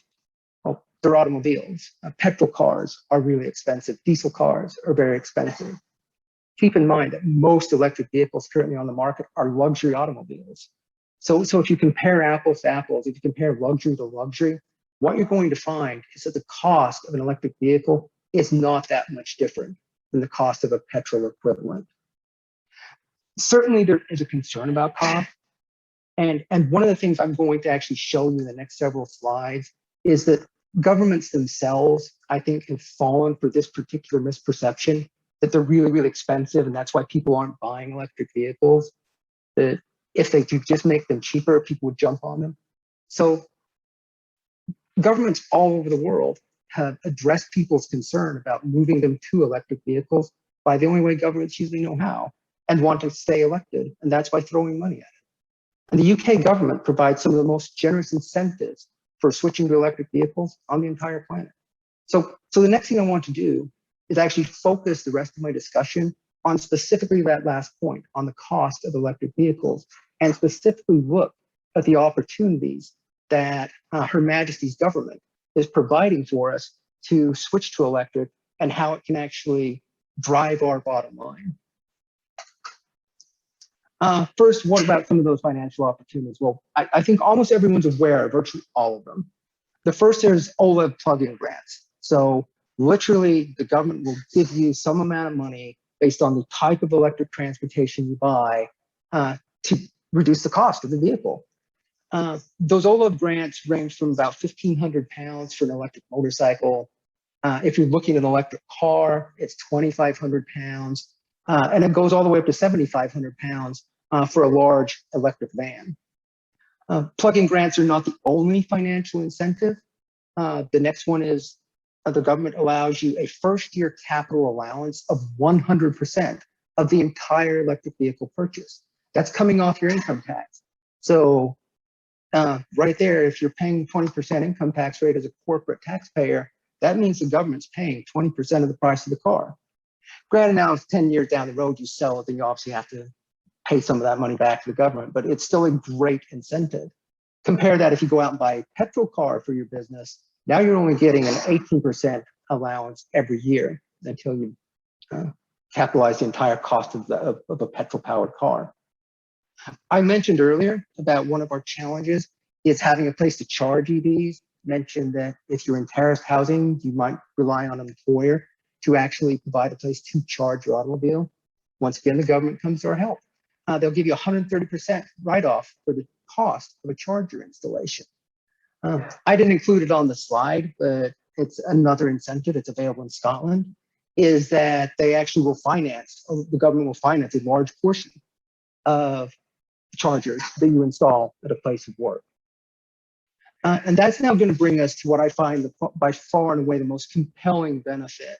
And this is one I do not think nearly enough people are taking advantage of, but it is one virtually everybody can take advantage of. And that's the fact that you can offer electric vehicles as an incentive to your employers, to your employees. And that's based on the fact that when you actually allow employees to convert some of their salary into a car, you can do that via a salary sacrifice and optional remuneration scheme. I'll go into details in just a moment.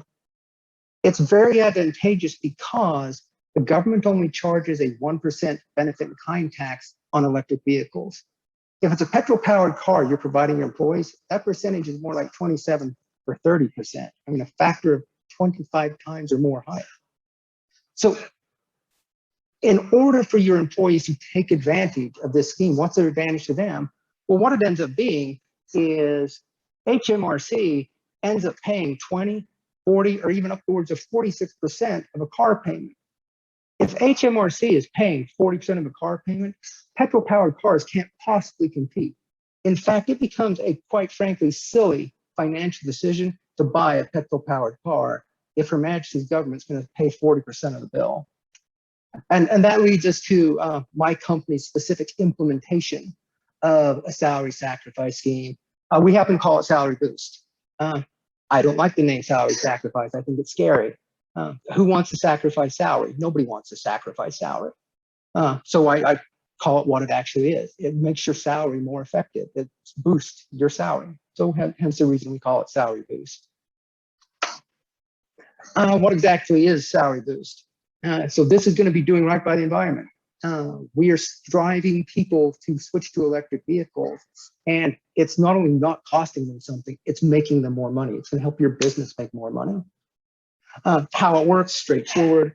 Employees elect to receive a portion of their compensation instead of in cash.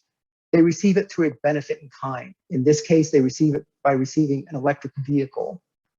It's an incredibly valued benefit. And what I really want to emphasize in this discussion is this benefit is available to almost all staff. It's not just directors, it's not just executives, it's not just people that have traditionally driven a car for the company. It's most of the staff can benefit from this. The benefits are obvious. Employees save 20, 40, 46% of the price of a car. That's straightforward, meaning you either drive a car for a lot less money, or you can drive a much, much nicer car than you could afford if you were paying for it with cash after HMRC has taken their cut of the pie. My last little bullet point up there is you need to act now, however. All benefits are fleeting.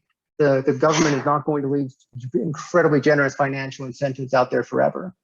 Sooner or later, governments will change their mind about trying to get people kindly to switch to electric vehicles and try to do the right thing. Instead, they will move to the other way governments get people to do things, regulation. I mean, the government could tomorrow just outlaw petrol cars, and that would solve the issue of people driving petrol cars. They don't do that because it'd be incredibly disruptive. Sooner or later, they won't have any options. So we want to act now while they're being generous. I want to go through some specific examples of how this entire scheme works, because I'm quite frankly, like everybody to take away from this, that you can go switch to an electric vehicle and it's going to save you money. I specifically just choose 3 particular automobiles from our collection of more than 70 that we have available. And I choose them because I really want to emphasize that virtually everybody on staff can take advantage of this. So the 3 cars I happen to choose for this discussion are a Renault Zoe, a very inexpensive car, moves up to a Lexus UX300E. It's mid-tier luxury automobile, all the way up to a Porsche Taycan. I mean, that is an incredibly nice and incredibly expensive car.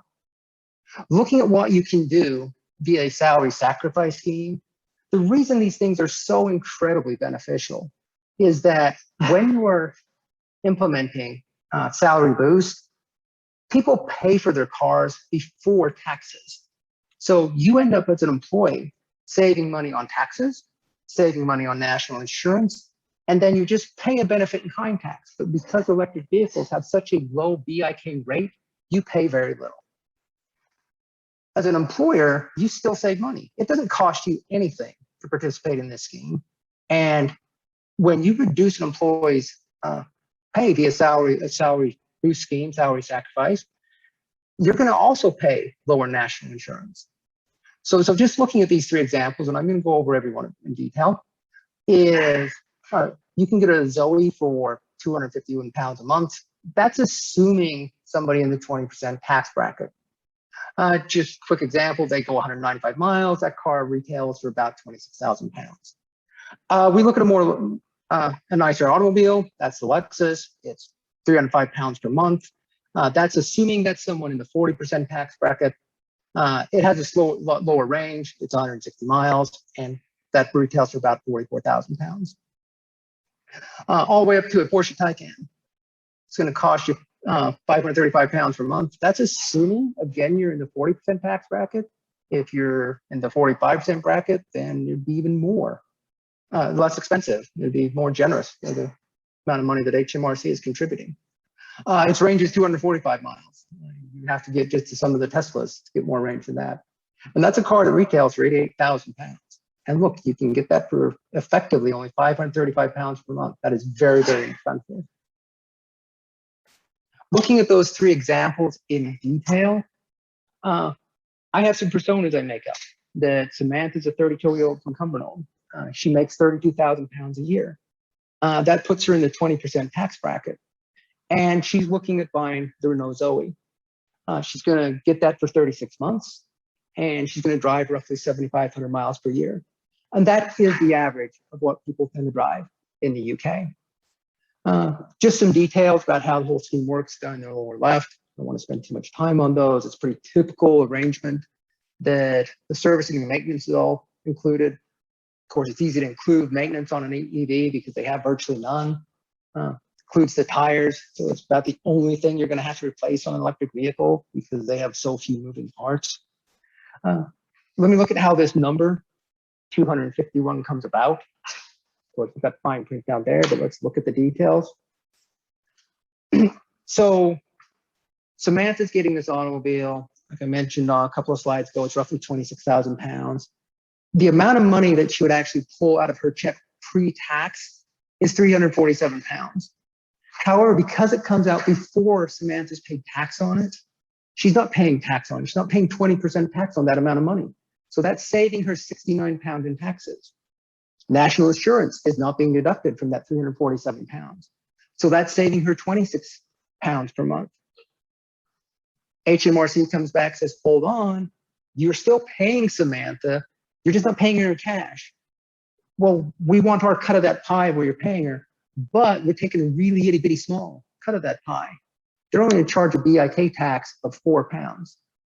So if I add up the savings, it's minus 69, minus 26 pounds, plus 4, do those maths, it works out to 256 pounds per month is the effective price she's paying. That's how much her net pay is reduced after she's getting this 347 pound per month car. As I've mentioned, these benefits don't stick around forever. Currently, HMRC has these published through tax year 2025. However, starting next year, the BIK rate doubles up to 2%. It is still incredibly low. This is still an incredibly beneficial offering and is an incredible way to get people to switch to an electric vehicle. Just want to look at a couple other examples. Anne is a 43-year-old marketing director from Edinburgh. She wants to get the Lexus. Also going to drive 7,500 miles per year. She's going to get it for 48 months. Her salary is 55,000 pounds a year. That puts her in the 40% tax bracket. That leaves her net monthly cost after implementing all the tax savings of only 305 pounds per month. Look at the details. Her gross payment is 568 pounds a month, but again, coming out before taxes, before national insurance. She's saving 227 pounds per month in income tax alone, 51 pounds per month in national insurance. The BIK tax is higher. BIK is based on the actual value of the car, but it is still only 15 pounds per month. That leaves her net payment of only 305 pounds per month. And even when the BIC doubles in year 2, year 3, and year 4, it's still only 30 pounds per month. That's still less than just the savings on national insurance. And remember, you as an employer also have the same national insurance savings. So this is direct to your bottom line. You're doing the right thing. You're helping your staff switch to electric vehicles. This is allowing everybody in the UK to switch to electric vehicles, not just people that typically drive fleet cars. This is really meant to drive and make it accessible for a large number of people to switch to electric vehicles. And just one last example, because I wanted to actually look at a Porsche. We've got Matthew. He's a 51-year-old surgeon from Sterling.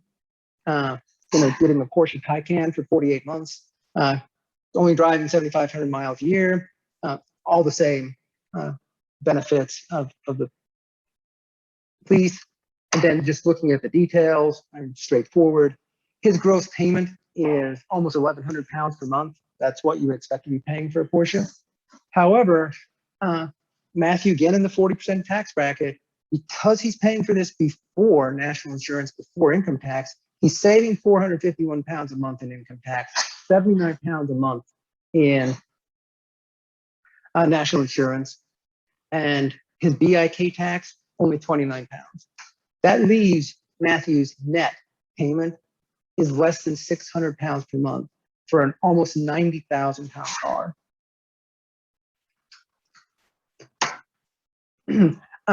So how do you get started with a salary sacrifice, or in Wire's case, salary boost? All the firms that offer this type of structure work about the same way.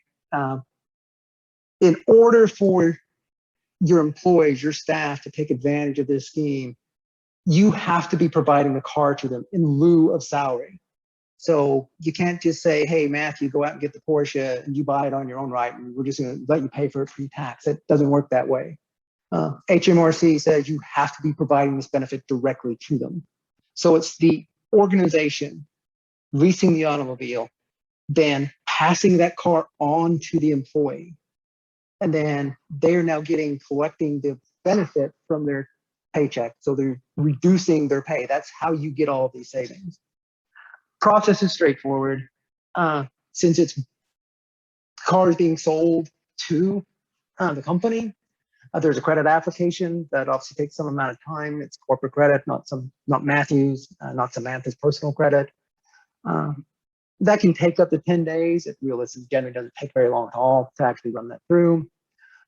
Once that's all approved, then the organization signs what is known as a master hire agreement. So if you have 10 staff, you're not going to sign separate agreements for each staff member with Wire or with someone else. You go to with a different supplier.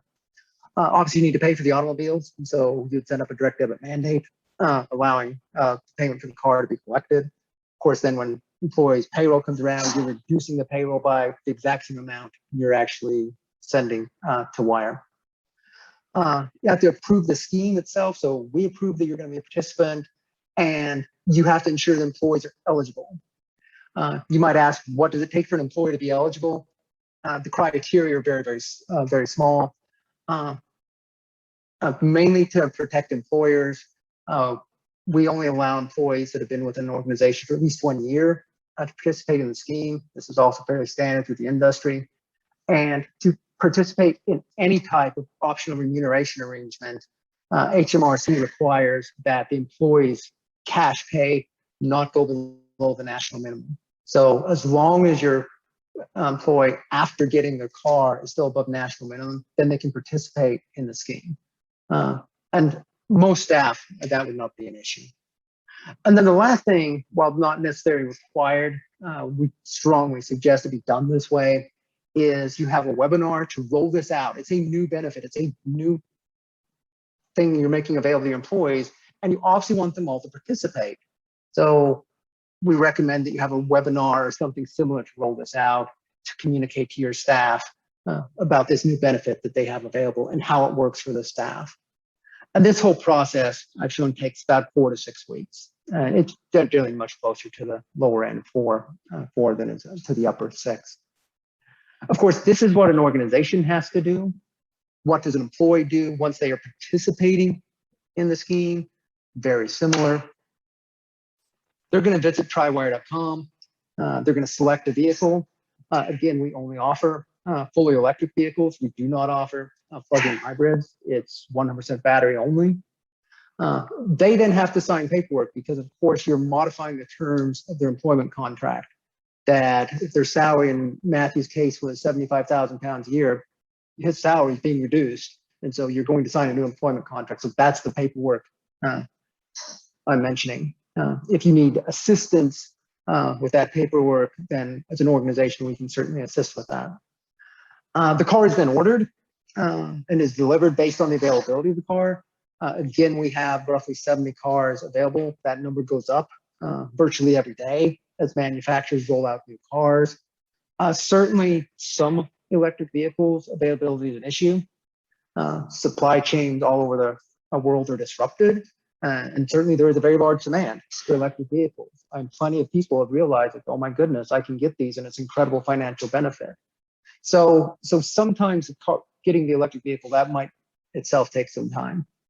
While you're waiting for the car as an employee, if you have a place where a charger can be installed, then Wire will coordinate that. And it's actually part of the entire price is in a charger installed at your home. So we would coordinate that, come by the charger installed, so that when you do get that electric vehicle, that you can drive it home straight away and have somewhere to charge it.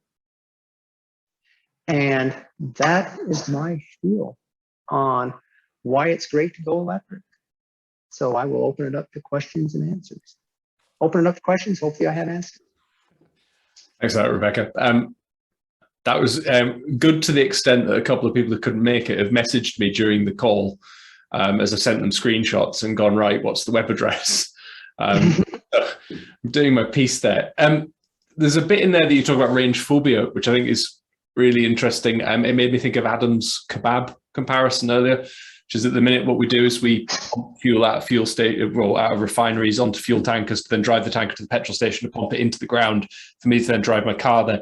I had this with my wife when we were having the fuel shortages recently. She was driving around trying to find fuel because she actually needed some and left as long as she could do. And the electric car was sat on the driveway, fully juiced up and ready to go.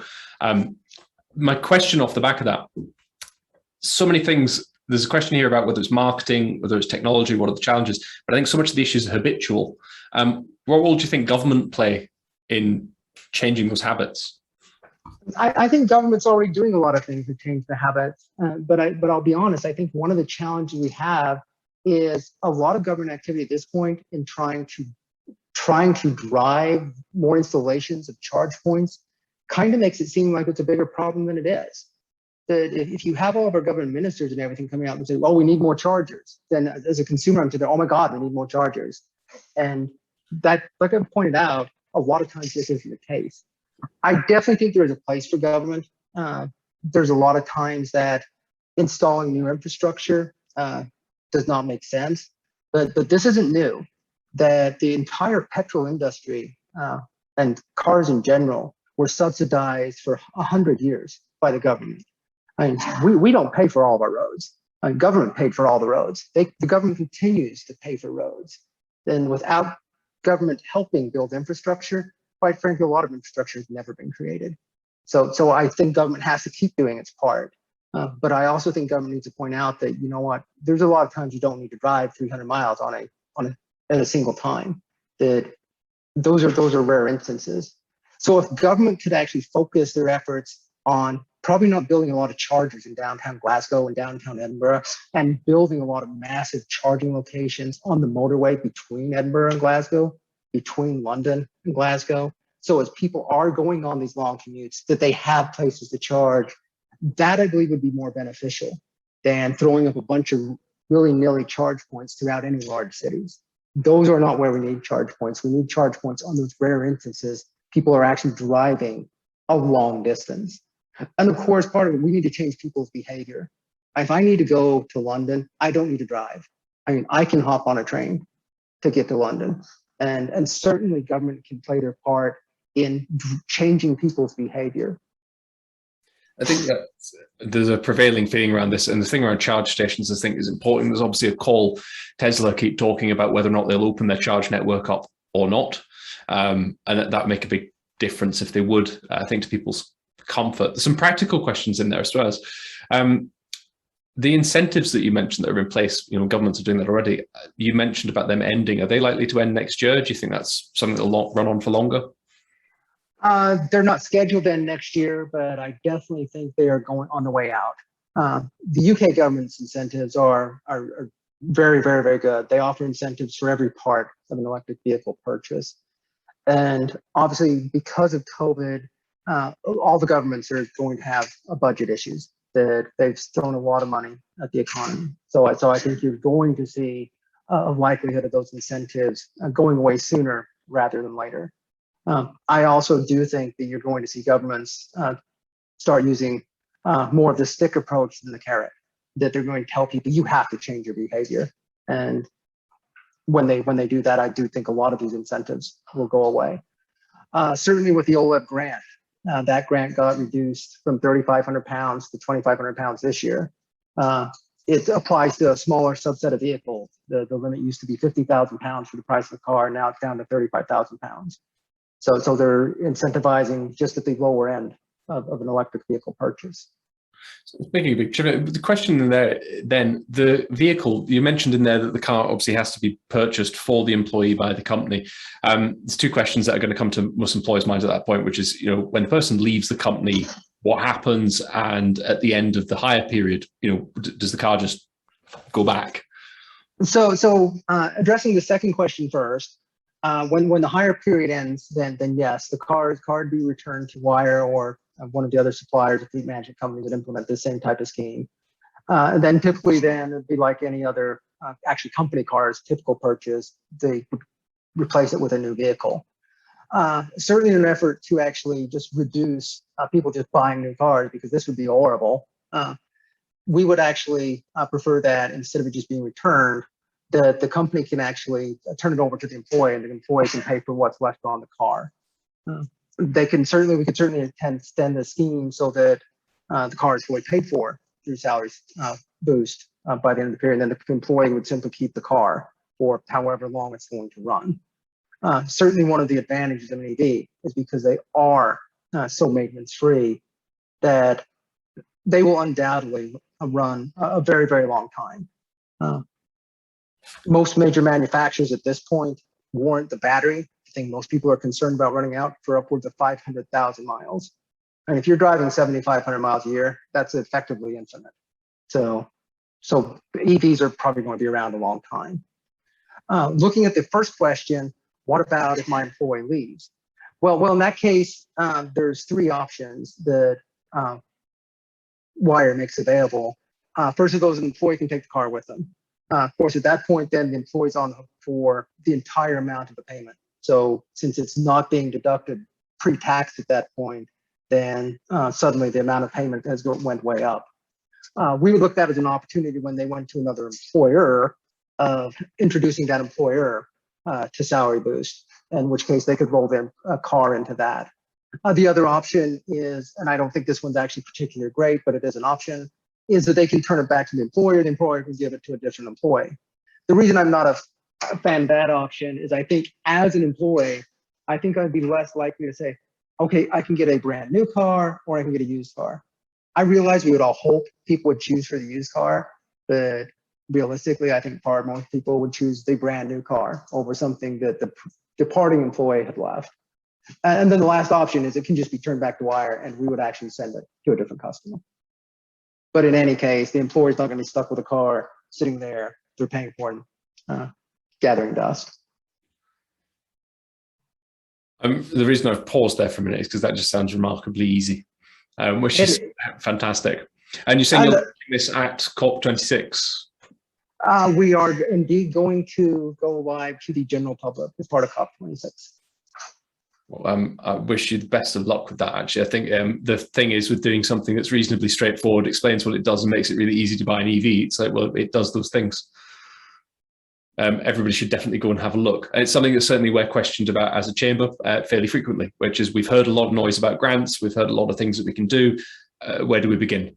And then the reason for not doing it does tend to be those, oh, but what about the one time that I drive to London and back? Actually, I think that's all handled really nicely if you actually just make the purchasing process incredibly easy. It's that user journey again.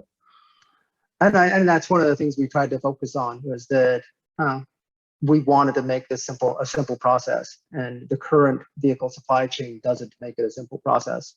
And part of that is because petrol-powered cars, it is a very simple process. It's very well understood by any car dealership that you turn over the keys, person drives, and they're done with them. And that's not necessarily the case with an EV, but we wanted to simplify that process.